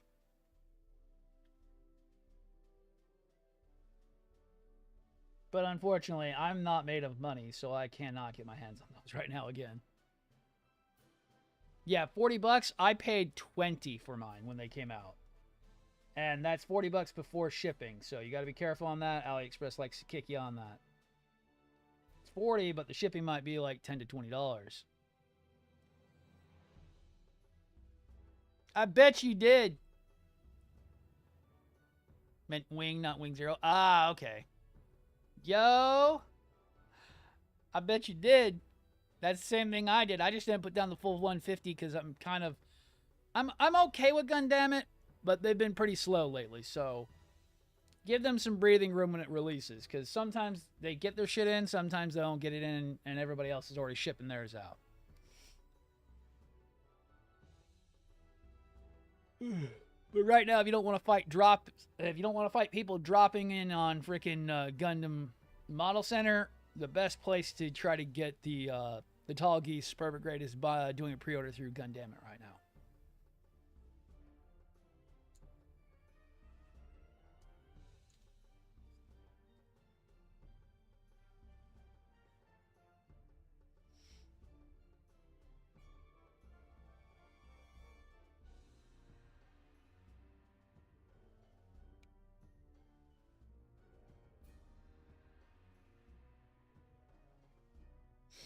You know what, Risty? If I had a bell, I would ring it. Risty, if I had a bell, I would ring it, because that's kind of the joke around here, is that I make people spend their money and I make them convert to the bad people side. For every time I convert someone to the third party guild, yo ho, welcome aboard the junk guild.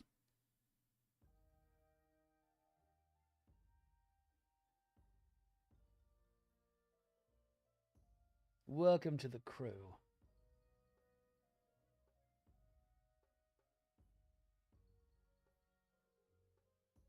Because once you start, there is no stopping third party.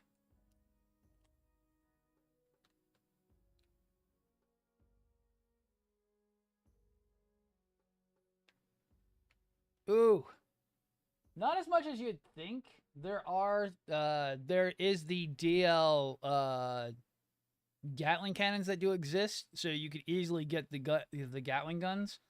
Finding a kit that is similar to heavy arms is going to be your problem child. You could try to convert the inner frame from a Wing Zero to work, but with the heavy arms high grade, but the high grades are in a different scale than real grade is. They use a different model when it's going from going to real grade. Real grade is a very step down detail. Oh, a step down size. It may be 1/44 scale, but it is nowhere near the same as the high grades.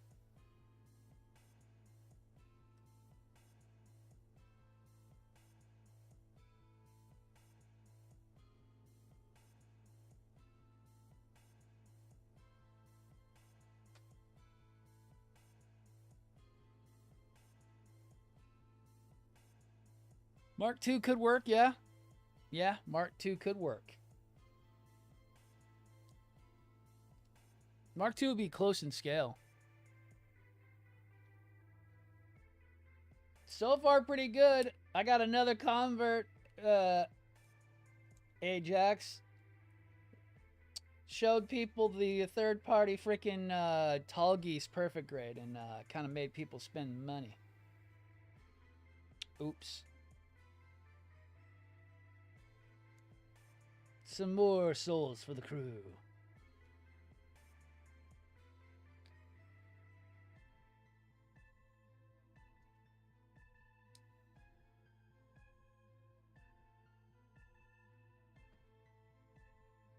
You know, I do like that. I do like that. Even you've got your own special name for it, too. I'm calling it, like, our Tall Geese 1.5/2.5.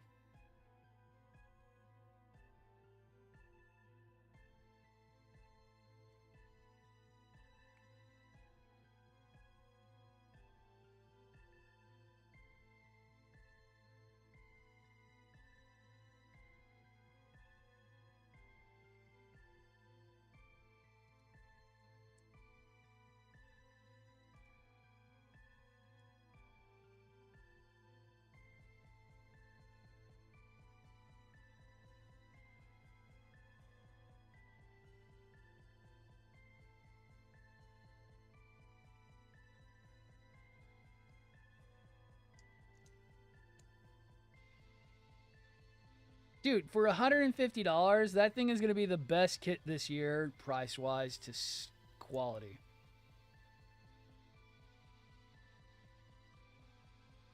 Because if it's water-based acrylic, it won't affect ABS, and it shouldn't, because it shouldn't contain, it should either be alcohol or water-based. Usually it's going to be stuff that's more alkaline in nature, that's going to be using acetone. You could also test it on a piece of the runner. That's what I've done before in the past. Test it on a piece of runner and see if it'll react with it. Most acrylics should not contain anything but the paint, water, or a thinner based in alcohol.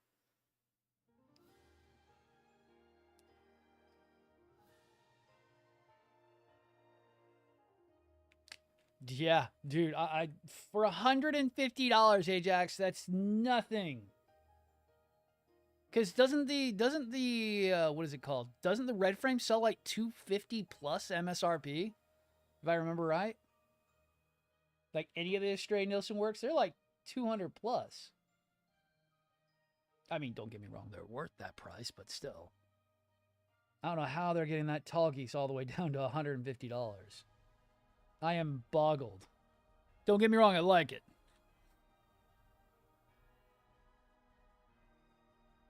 Ah, nice. I mean, shit, if you mess up the new FF, just buy another one.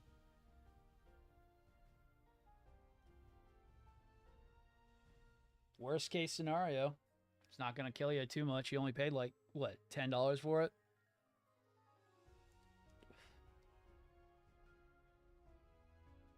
Well, if he can have you went out to your hour by a week. Don't you just love having that stress-free life? You don't have to worry about P-Bandai trash.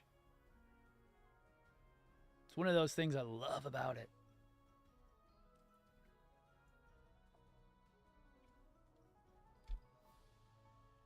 Okay, finally moving on to something different. Forearms done. Fuck me. Hate this so much.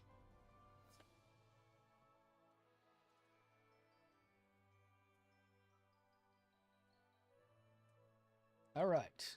Actually get on to another part. E. E4. And then there's like 3 parts left. No, 2 parts left on this, which I can clip off and finally get rid of some of these frames.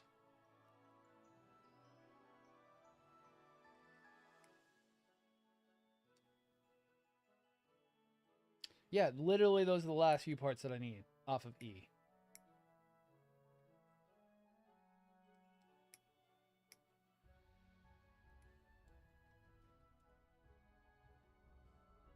Oh yeah, and god damn it. Fuck you, stupid ass. Let's see. Oh yeah, we're not using any of those parts, are we? No, I'm not, because I didn't use any of those, but I think those are used. I don't know.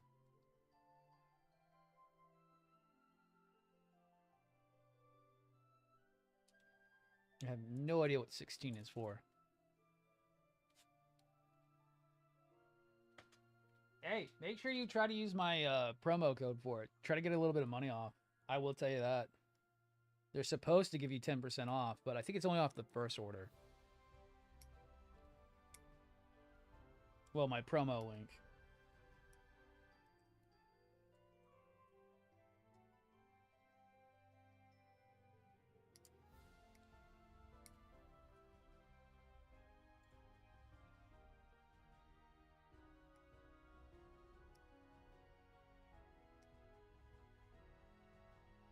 Yeah, I'm going to keep a hold of these because I don't know if I'm supposed to be using those or not. I know what that is. That's the headpiece. That's the base piece, which we didn't use because of the fact that we did the repair unit. That's the headpiece because we used the broken version on the broken side of the head, but I don't remember what those are. I do not remember those. So I'm going to clip out E16 and keep it aside.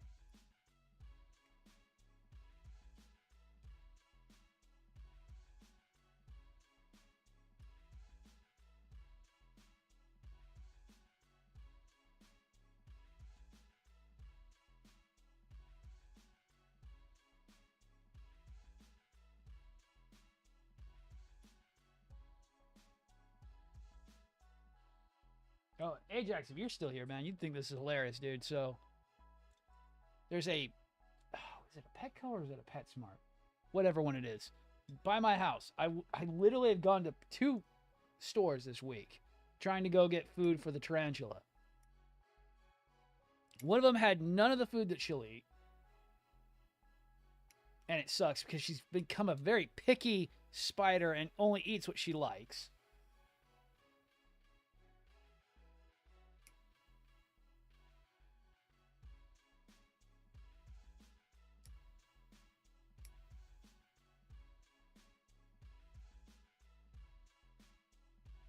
Oh, second moron. Get over here.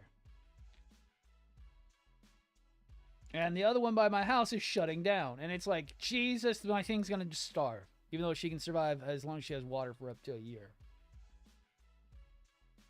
I just thought it was hilarious. It's like, Jesus Christ, what the fuck?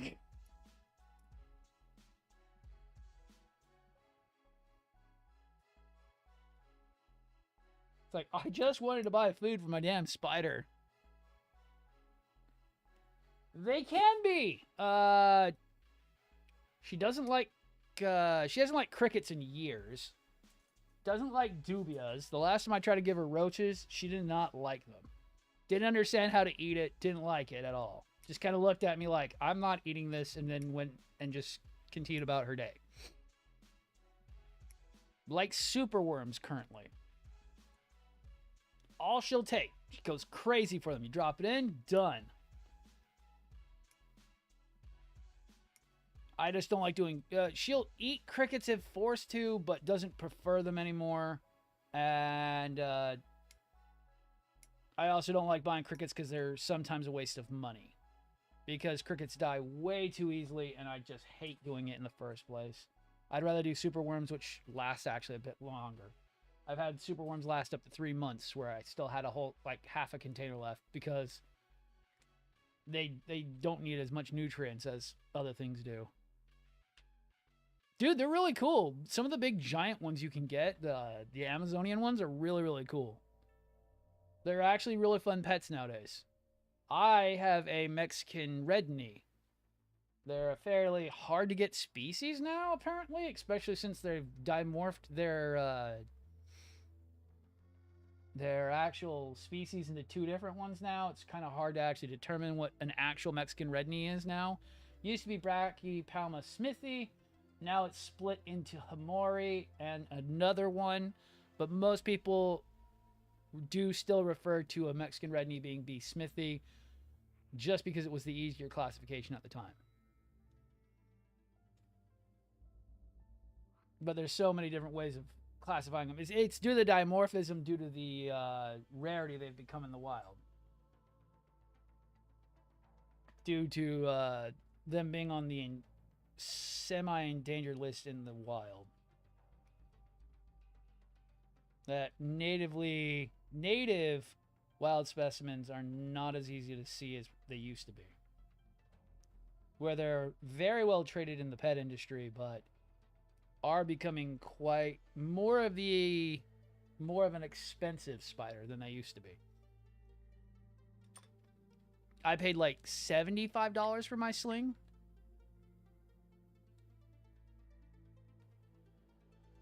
It's just a spider. Yeah, you'd think that.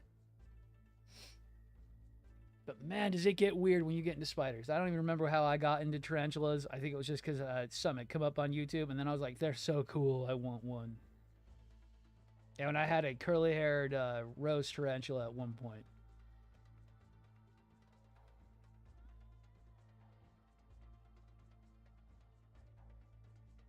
One of my siblings had one. They're really chill pets, too. I mean, I love my tarantula to death. Scares the fuck out of me every time she molts, because it's like, please don't die, please don't die, please don't die, please don't die. I love you.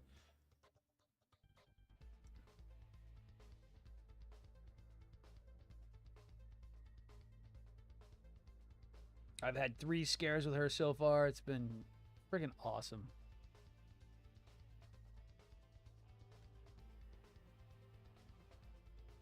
The last one was her jump from sling to juvenile form. Well, no, it wasn't her sling. It was her juvenile to adult coloration juvenile. Going from brown and blacks to her vibrant orange and black coloration. She's not in full adult stage yet. Adult stage doesn't happen, especially if she's a female that I've confirmed through the several last adult stage molts that she's into. Well, juvenile / adult coloration molt she's into. Being able to identify the gender of her, which is a her, from what I can tell and from what I know, she doesn't have tibial hooks, and it seems to have the flap associated with the female tarantula.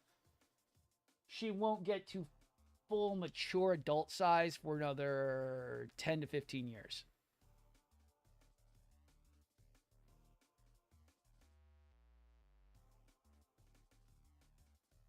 The average lifespan of a Mexican red knee is between 25 and 35 years.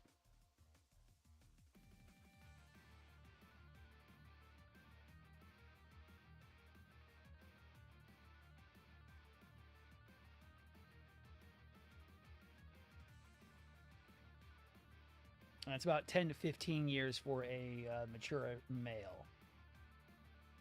With them maturing into a male size at 8 years. I did not know tarantulas lived that long. I knew that that's kind of the reason why adults are traded like for pretty well and often, and why people usually try to go for larger slings, because of the fact that it is an upscale battle trying to get one even close to adulthood. It is a long haul investment. That's kind of why also people breed like crazy. They will breed their spiders if they have mature adults. Because in the long run, you can get a lot if you're actually trying to get offspring to sell. Or if you have like unique coloration, color morphs. Like my tarantula right now has a very nice, very, very textbook color morph. And that would make her very desirable to any person who would want to actually try to get a almost near perfect color morph on a clutch.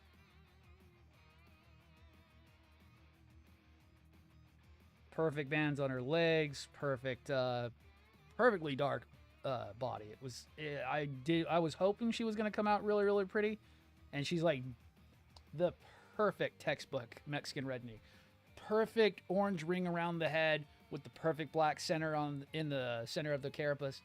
Can't ask for a better looking Mexican red knee.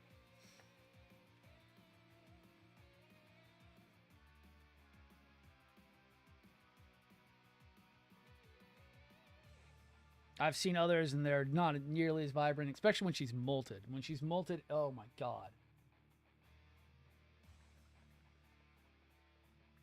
I know I'm getting a little too excited about talking about a giant spider that could easily freaking be very mean to me. But really, they're just like puppies. They really don't care about anything. Most of the time, she just wants to be left alone and just sit around and be a pain in the ass.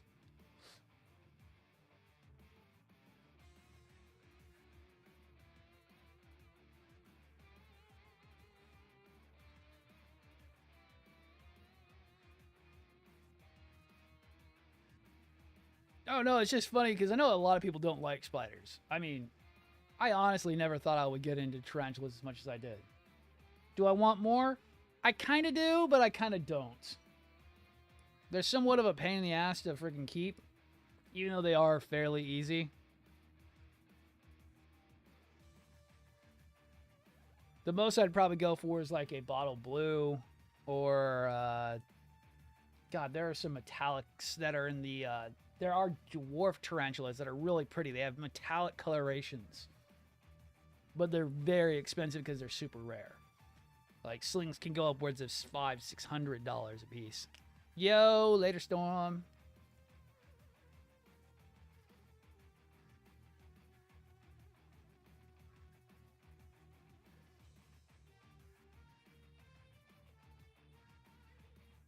Oh, and Ajax, you gonna be down for stream tonight? We're just gonna be chilling out, probably playing more Pal World.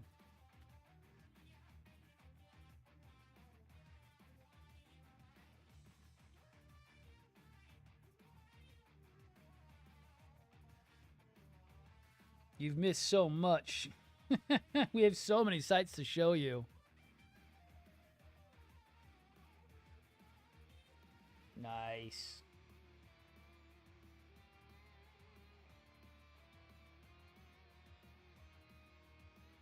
I know Donnie Boy up there is getting an itch. He needs to scratch it again. He needs to go and shoot more rockets. I mean, I can't say I'm not either.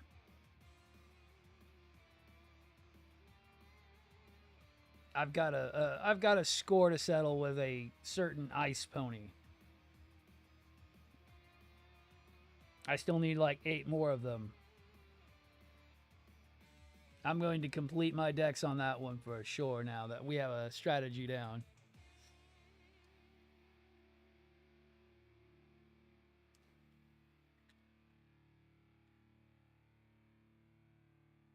Yes, yes they are. Yes they are. We found that out the fun way. Bah. Didn't think that was a thing, and I kind of find it hilarious.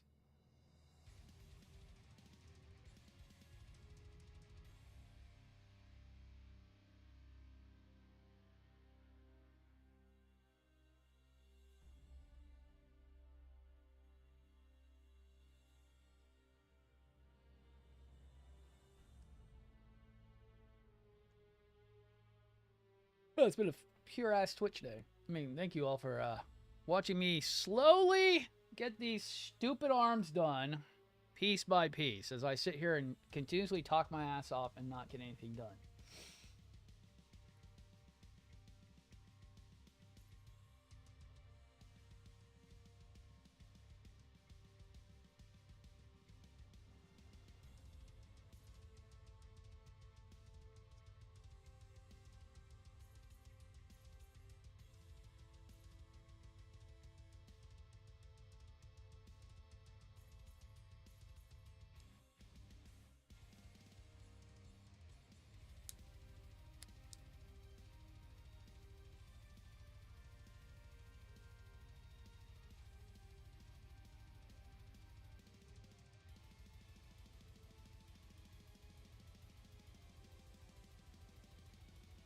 Let's see.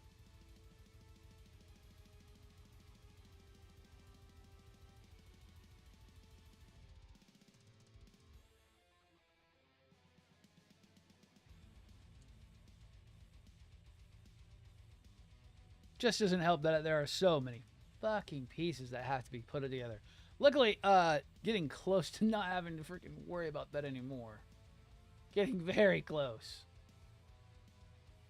I actually really like the way the repair manual does this better. So the repair manual goes in kind of the order I'm going. So it goes the upper arm portions, then that middle portion. Then I'm putting the parts I'm putting on now. Then the side portion plus the wrist cuff. Then we do the actual bottom portion of the arm on the outside. I kind of like that better. It's a much better way of doing that.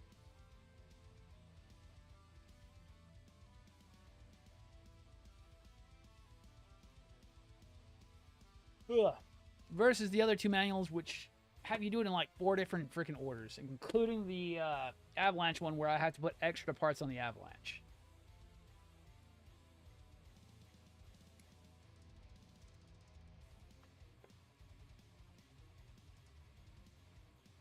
And for those who have not been watching, we also are doing game night where we play Pal World. We've been playing for God knows how many hours so far. Love the game to death. At the end game on our own.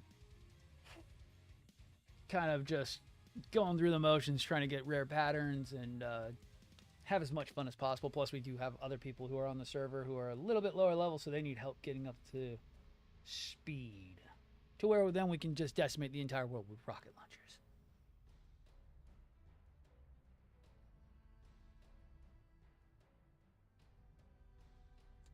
That's a game I didn't think... I knew I was going to like, but I didn't know I was going to have that much fun in it. It takes a lot to get me to like a game for that much time.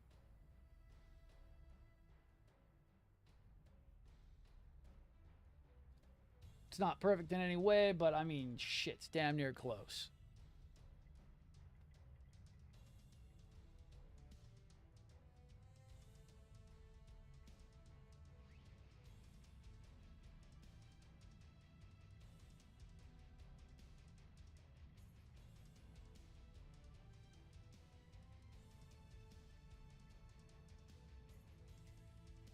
And the difficulty gets pretty harsh towards the end. Oh yeah, no, that's the thing we gotta go and have you go through. Yeah, we've already beat them all.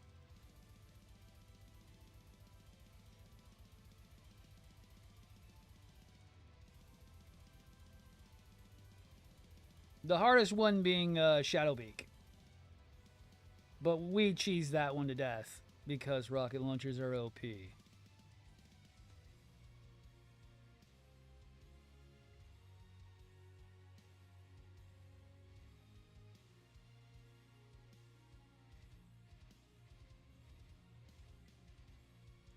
Ugh.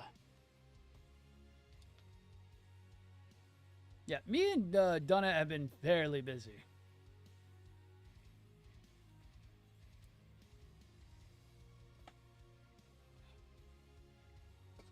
I want to try that unlimited frickin' ammo glitch.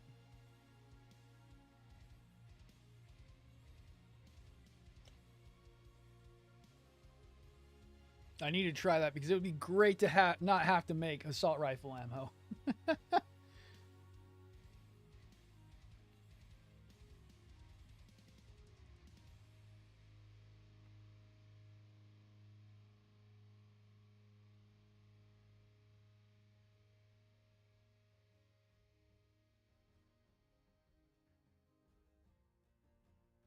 May boot up and try that after this. So the MJH Snow White is just going to be the MJH wing custom, just in the silver and gray. It doesn't come with anything extra. It has none of the binders. It doesn't have... It's just a Snow White colored high resolution wing. Lupus. Right now, I'm built it. Nice. Ah, damn, Toast. Actually, Toast, how about you join me in doing it the way I do it? I use Sharpies. No need for panel lining fluid. Sharpies and a little bit of isopropyl alcohol.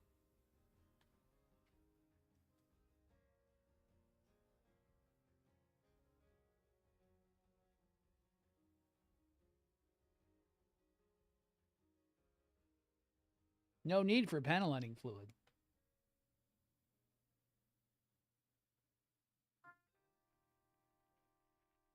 And honestly, I'll tell you now, you would not want to take panel lining fluid to those. Those are most likely fully ABS, and it'd probably end up falling apart. I've had a lot of issues with Bandai's plastic in the last few years. As long as you didn't paint it, you should be okay, Toast.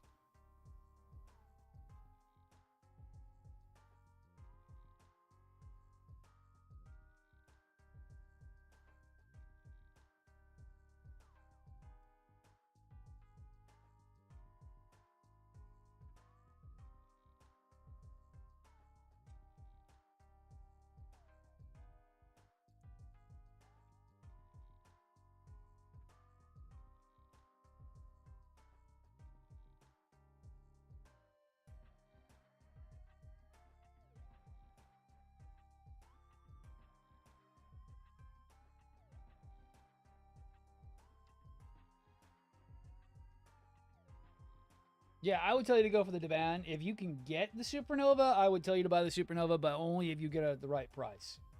The Supernova, I would say you don't pay more than $200 for. But the Daban one is really good. Yeah, I didn't paint, then yeah, you should be perfectly fine. Sharpie pen liner is for bare plastic. Some of us don't really care about painting. I'm not really that big on painting. So Sharpie and alcohol, man, let's go. It's neutral on plastic and you can use it on anything.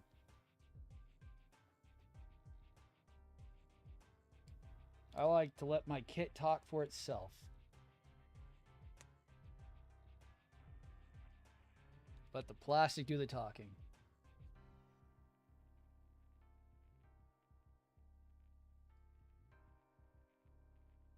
Just get you some Q-tips, some isopropyl alcohol, and go ahead. Throw the panel liner on there. You can usually hold your line pretty well. I usually have no issues.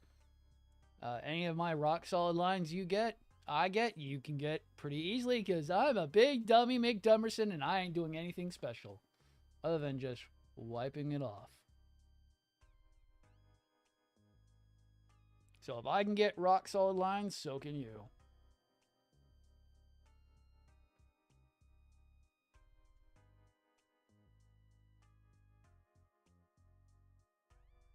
Nice.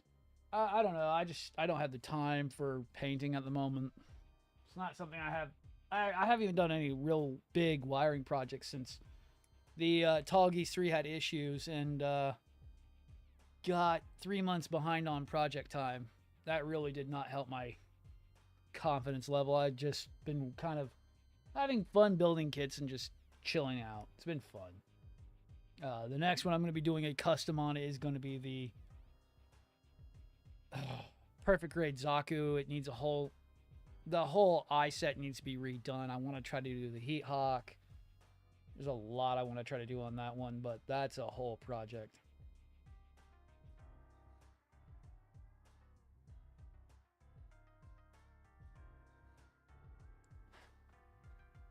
That thing's going to take a long time as it is.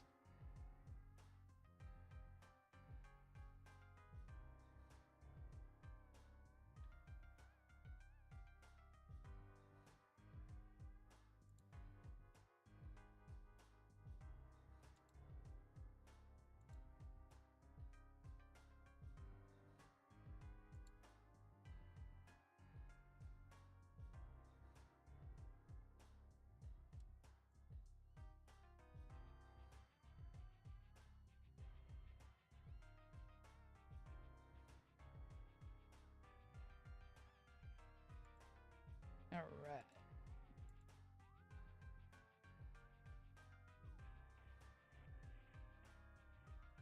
Nice. Yeah, with my work kicking my ass lately. Oh, and the dendro is gonna be a full thing. I don't know exactly how big that's gonna be, but it's gonna be a full thing.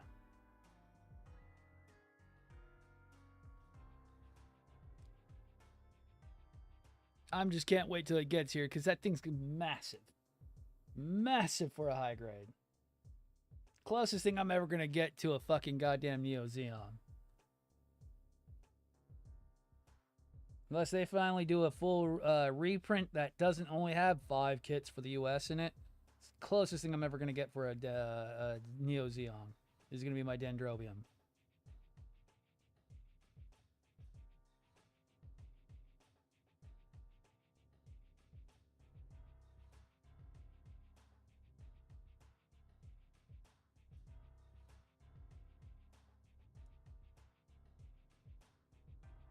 Oh, it is. It is. I have seen. I have been looking. I need to go and pull the manual up. I said I'm going to probably put motors in it. I want to at least probably make that main turbine spin. I've been looking at what I can do to do that. It's going to be pretty hard to get done. But I do want to kind of make that main turbine spin.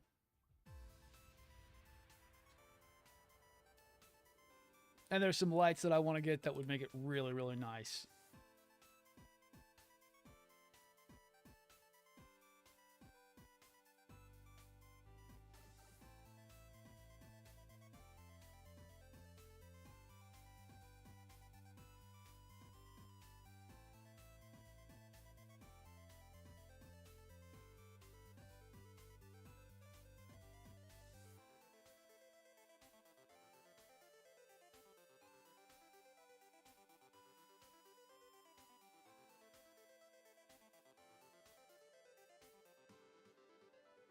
Which I do still wish I could afford to get the Raws Dendro, but yeah, I don't have that kind of money. I don't have upwards of $2,000 to spend on freaking Mechanicore kits that need almost $2,000 worth of time put into them just to get them working. I wish I had Dendro money, but I don't have Dendro money. I mean, I don't have Mechanicore money. I wish I had Mechanicore money because I'd be buying a Firehawk, goddammit. Oh.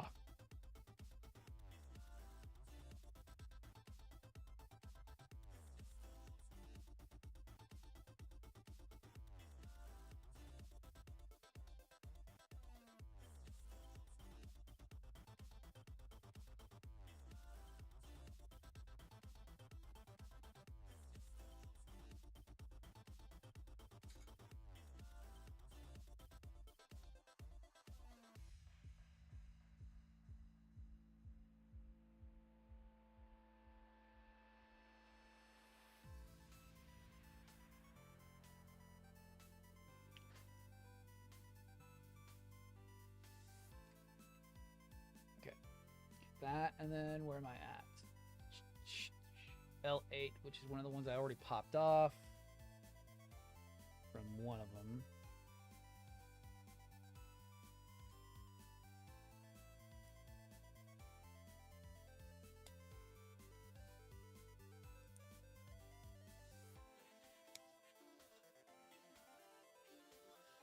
All right. Clean that up.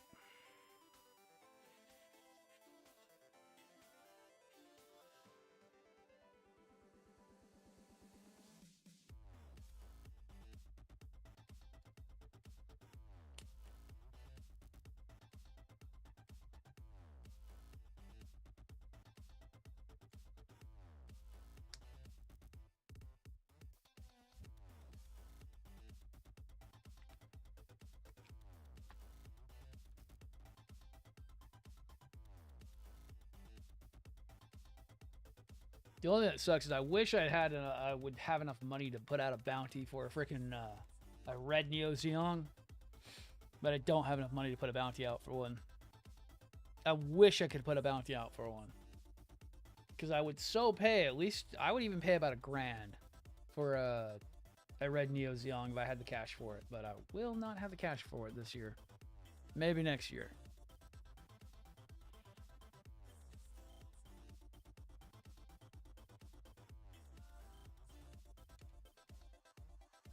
Yeah, that was 8, and then 7 goes on the backside. All right, nice.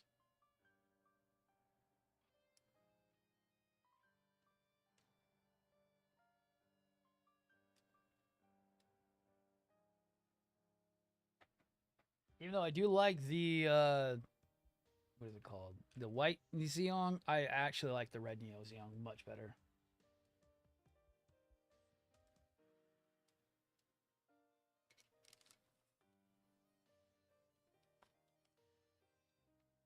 The narrative just, I don't know what it is about the neon. I mean, the freaking narrative.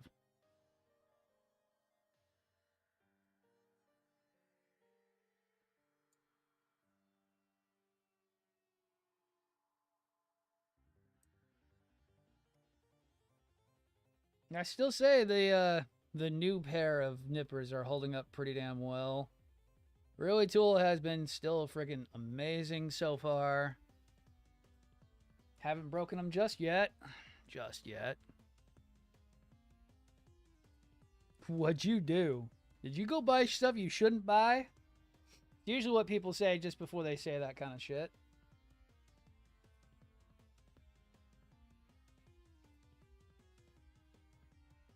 And it's usually my fault.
First rule of the Junk Guild: don't try to keep up with Vlad. You'll just end up hurting yourself.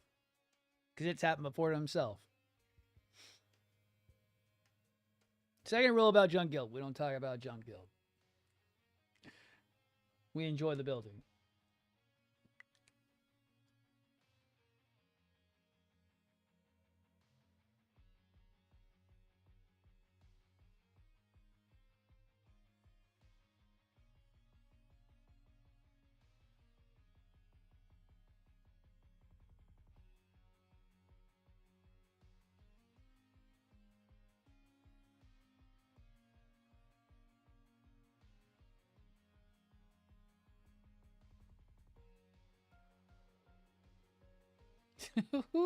God damn, you definitely trying to keep pace.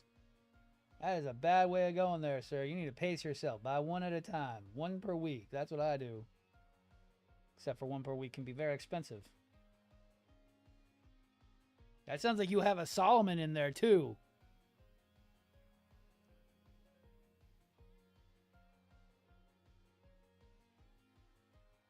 And Risty, oh man, I don't remember what I used to call the community the Junk Guild. The Junk Guild is a in-canon group from Gundam Seed that is the organization where the Red Frame Astray hails from. It's also part of the Serpent's Tail, which is the Pirates Guild.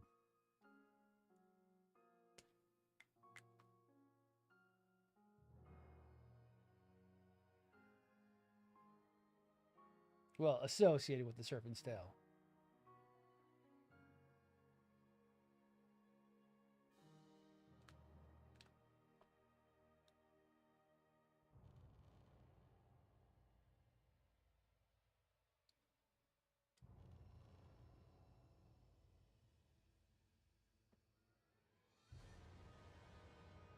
And since the majority of our main members are enthusiasts, as I am, about the Astray build, the Astray mobile suits, we slightly identify with the Junk Guild. We build whatever and buy whatever, even if we have to repair and fix it ourselves.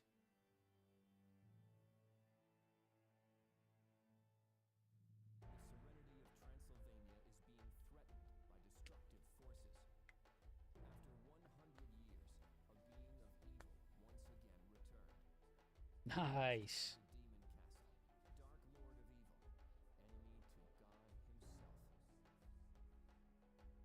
I gotta pay off a car this year, and then I gotta get my finances in order,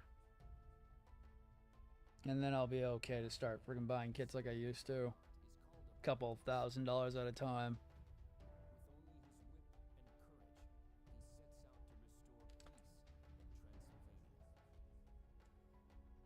Time check, 11. We're actually making good time today.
Yeah, I hear you, dude. I've got to pay off that car. I've got to get everything organized because I still don't know what the fuck's gonna happen soon. So I'm still planning on paying off the Camaro.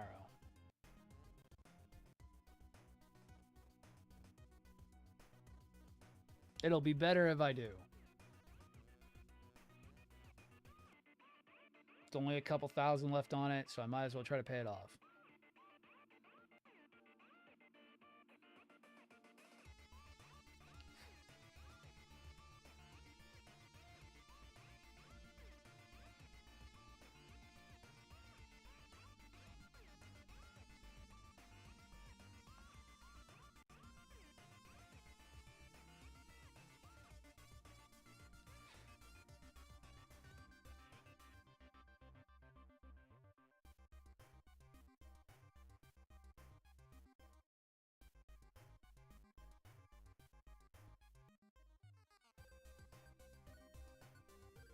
Although I will say this is a PSA to those. Please be very wary about buying from Gundam Pros lately. I don't know what's up with them, but the behavior was not up to par with the transaction for the Dendro. I am very disappointed on the behavior. I thought I was being treated with fair and impartial business practice, but I see that that doesn't exist. And how do I do my panel linings again? It is black Sharpie marker. I usually have a fine and an ultra fine, and then I use a solvent, which is isopropyl. 90% alcohol is my favorite. 70 will work. It's just going to be a little bit harder to get off. With a Q-tip to apply the alcohol after we dunk it in the solution, to then rub off the excess, and then a white marker, a white eraser like you would normally do for panel liner.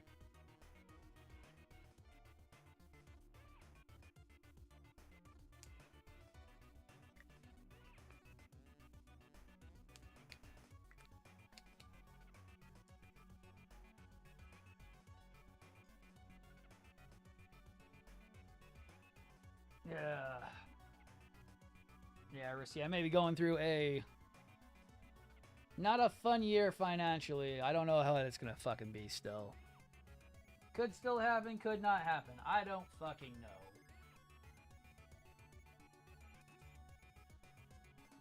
I don't even know what the fuck's happening. Something personal, and I'm just planning for the worst, which is the way I always do that. Nice contrast paint. I like Sharpie because it's good for ABS plastic. Since I'm always going over bare plastic, it's just so much easier. No headaches.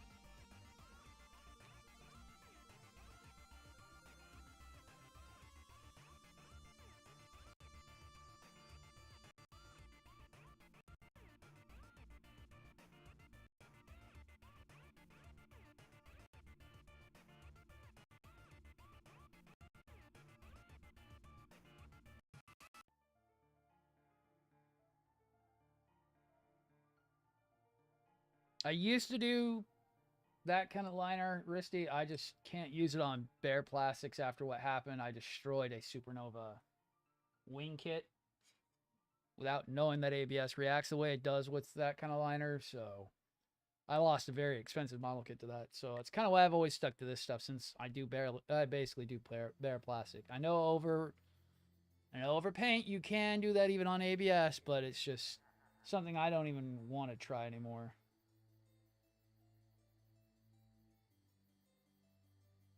After losing a very expensive model kit.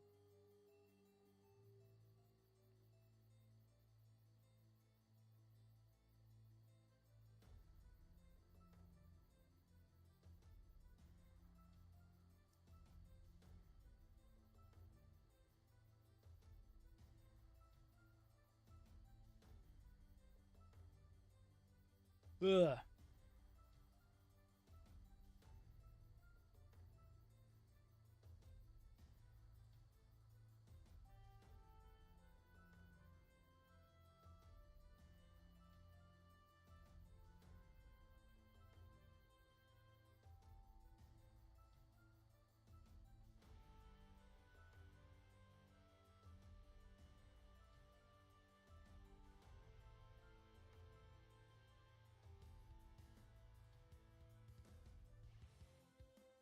Ugh.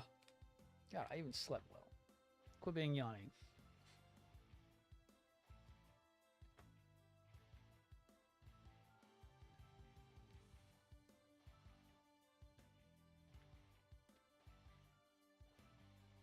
Oh, it so is. That's also what I like about freaking Sharpies. So much cheaper.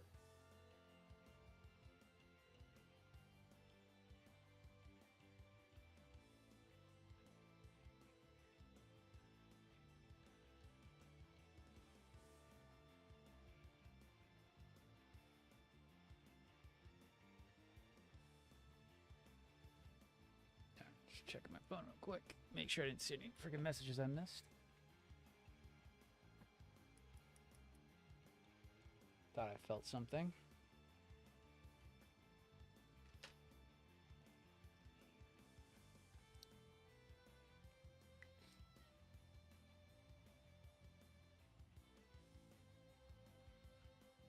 With how much markers I go through and how much panel liner I have to go through all the damn time, it's so much better. And also, I don't fuck over things as much.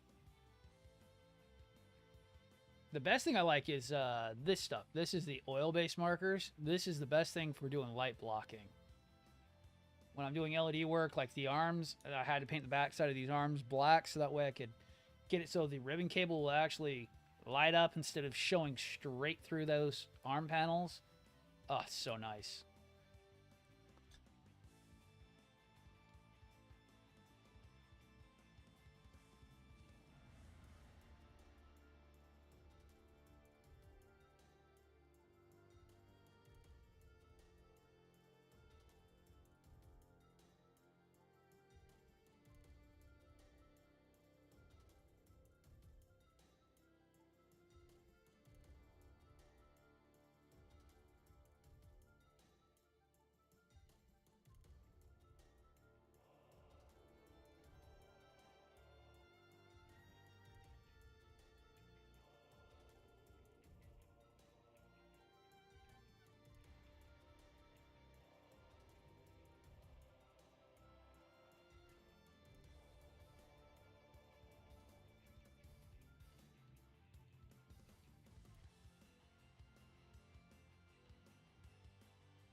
And keep an eye on everything.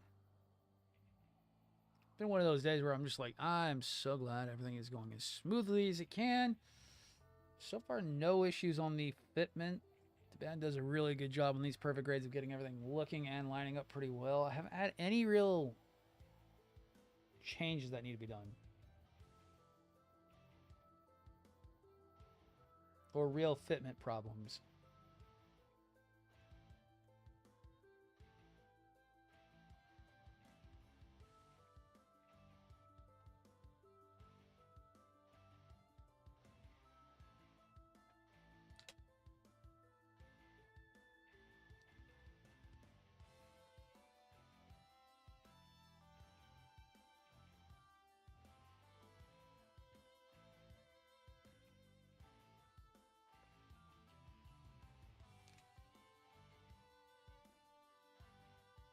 All right, let's see.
Yo, what up, Crimson? Yo, not too bad.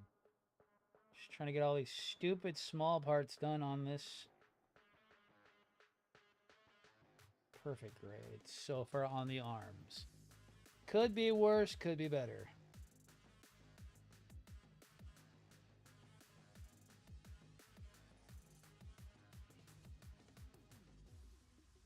So could totally be worse.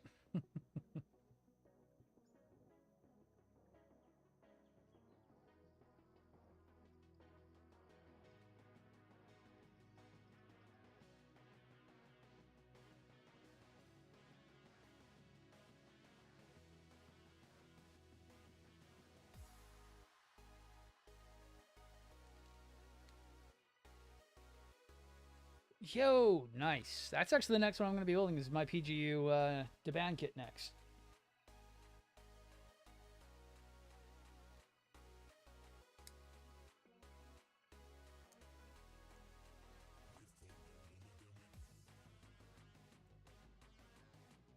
There we go.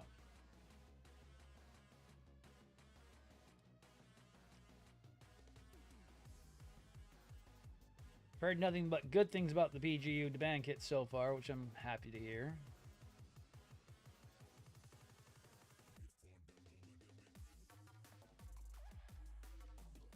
Means I was right to hold out for it and not jump on the bandwagon and buy a Bandai one.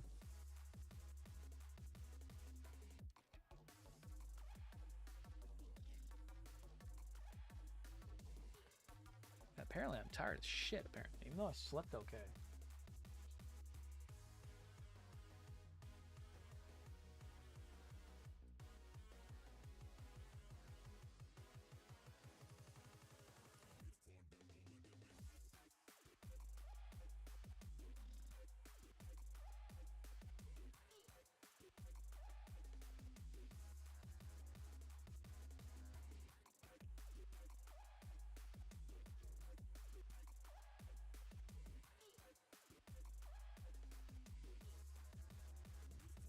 Must be 4, 5, 6. Is there 6 on the desk? 1, 2, 3, 4, 5, 6. Okay, yeah, there's 6 on the desk. Okay, I'm right.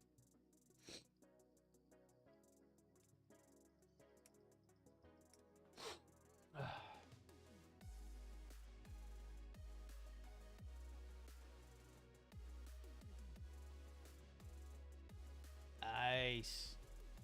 That's good. That reminds me of like the decals for the bus. The bus have it where they have each section separated on the like the Sinanju and the Unicorn bus. Really make it easy to do decals because they're all grouped by where they're located.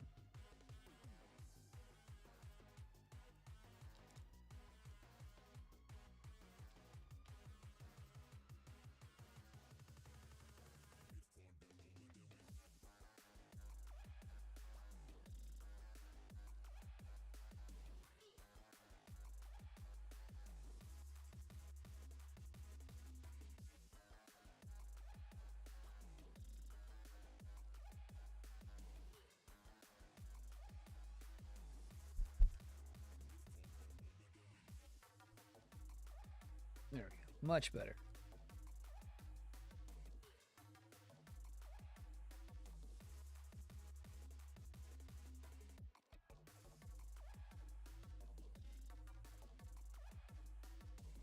Oh, did I make sure that one...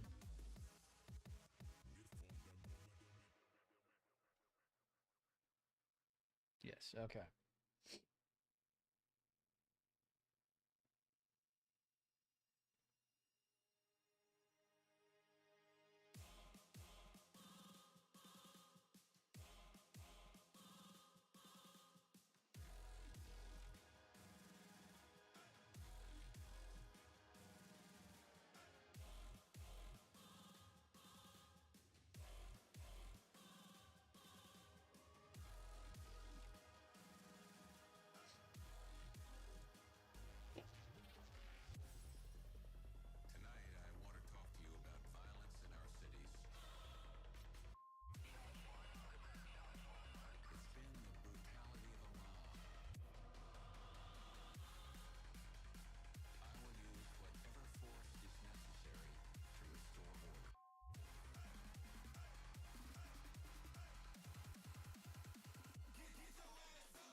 And looking back up again. I'm just glad they are. I'm glad it's more available than the Bandai one right now is. And at half the cost, too. Well, a third of the cost. I'm sorry, how could I say it right? A third of the cost of the Bandai unit, which is really, really, really, really, really good.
Yo, welcome back. I'm surprised you survived the experience. See, the way you were talking, you were going to be taken out back by your wife. And probably weren't going to be able to return, unfortunately.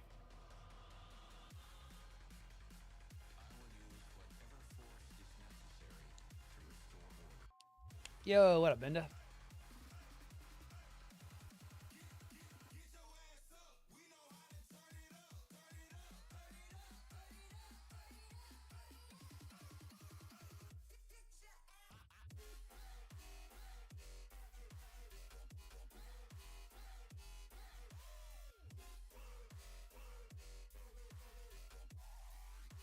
Well, for once, the music is actually playing stuff. Poison does take a minute to set in. Oh, man. Yeah, you're right. Anti-freeze surprise. Yeah.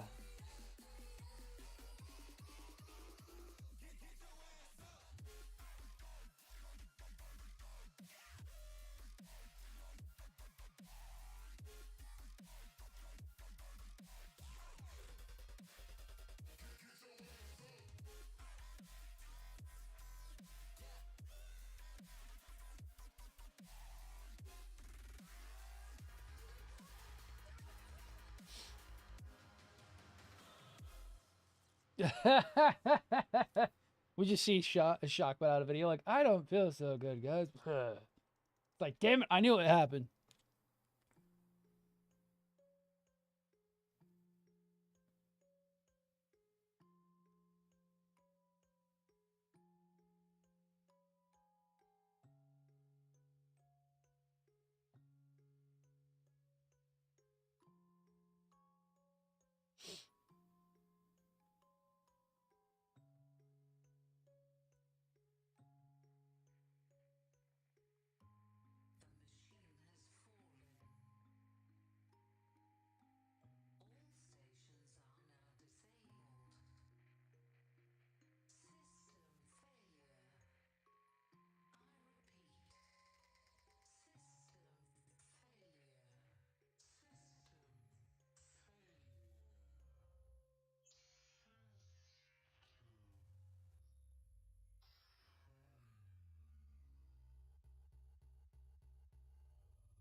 parts of that one. And then I'm finally done with those and might take that as our stopping point for right now. There's a lot of parts still left to go. A lot of the fine detail stuff's now finished up. Somewhat looking like arms, just took forever to get everything done because there's 4 arms apiece. I had to get all 4 parts, all 4 pieces, and all sides.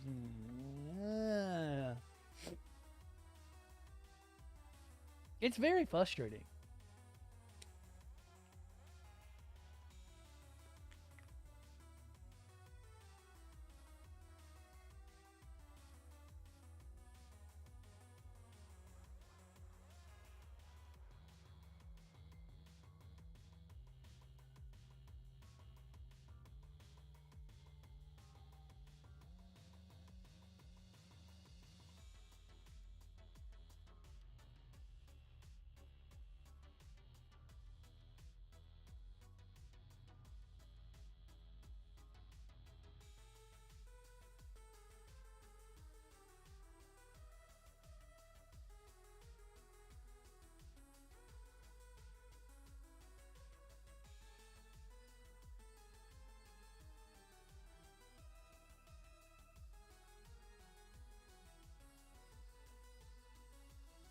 All right.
Oh, right.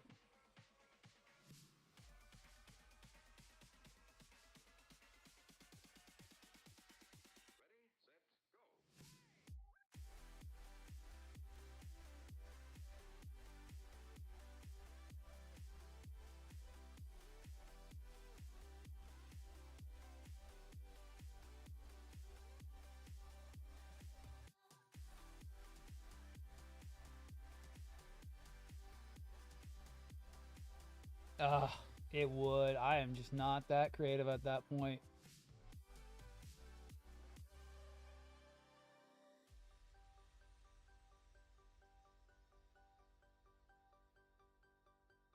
I am barely creative making these slightly.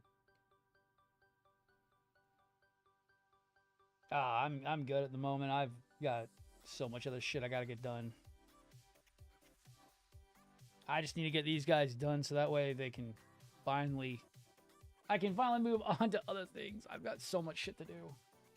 I really want to get onto the perfectibility before the end of the year. Oh, man. I want to get onto the perfectibility by the end of the year.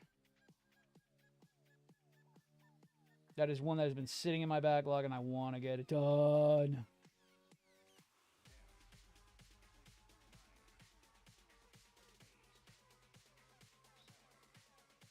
If you wanted to do it, I will not say that I would not appreciate it, but I would appreciate it. I will not ask you to do it, because I am not one to do that.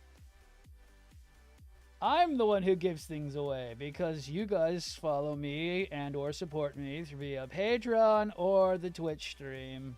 I'm Mr. Daddy Vladdy who gives back to his freaking followers. We already gave away one perfect grade. I would love to do another one, but we would have to get up there again. We did okay on the giveaways, kind of stretch goal of getting enough funds rolling in, but we need to get more so we can do more giveaways.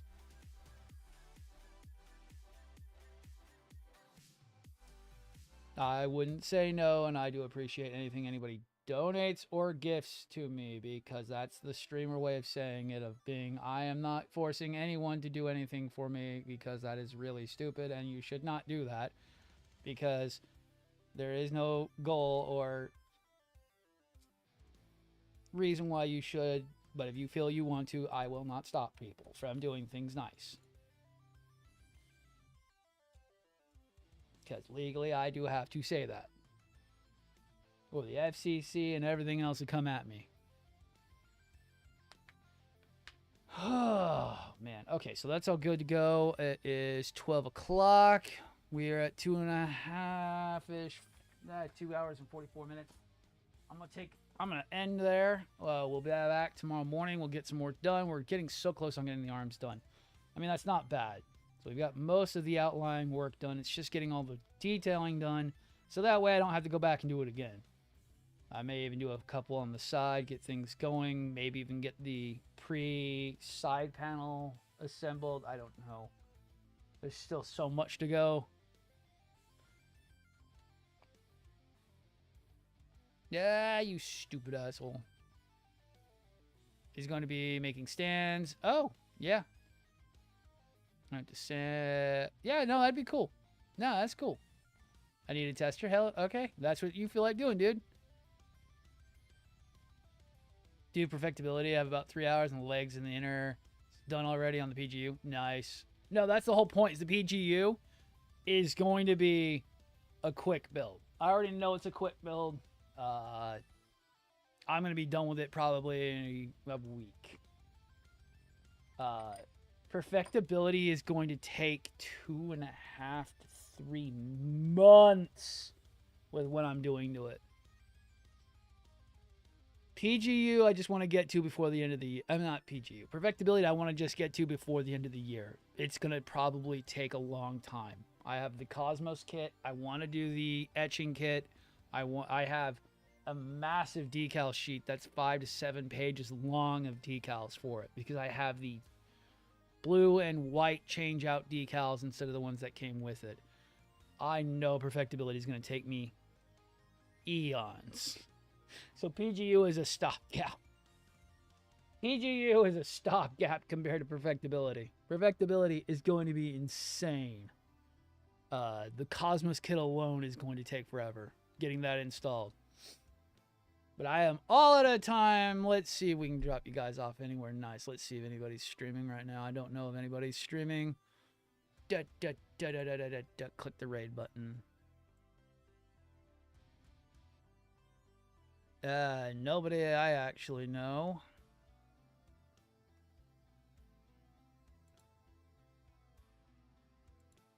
Let's see. Fun. Let's go home on that. Let's say back to Twitch. And let's say Yeah, do makers and crafting again. Let's see if anyone's doing anything.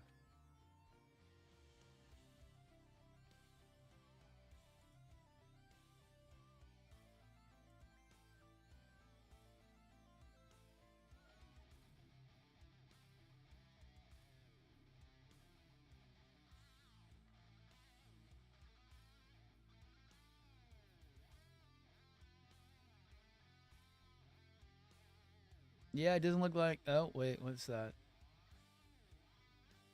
I don't know that person.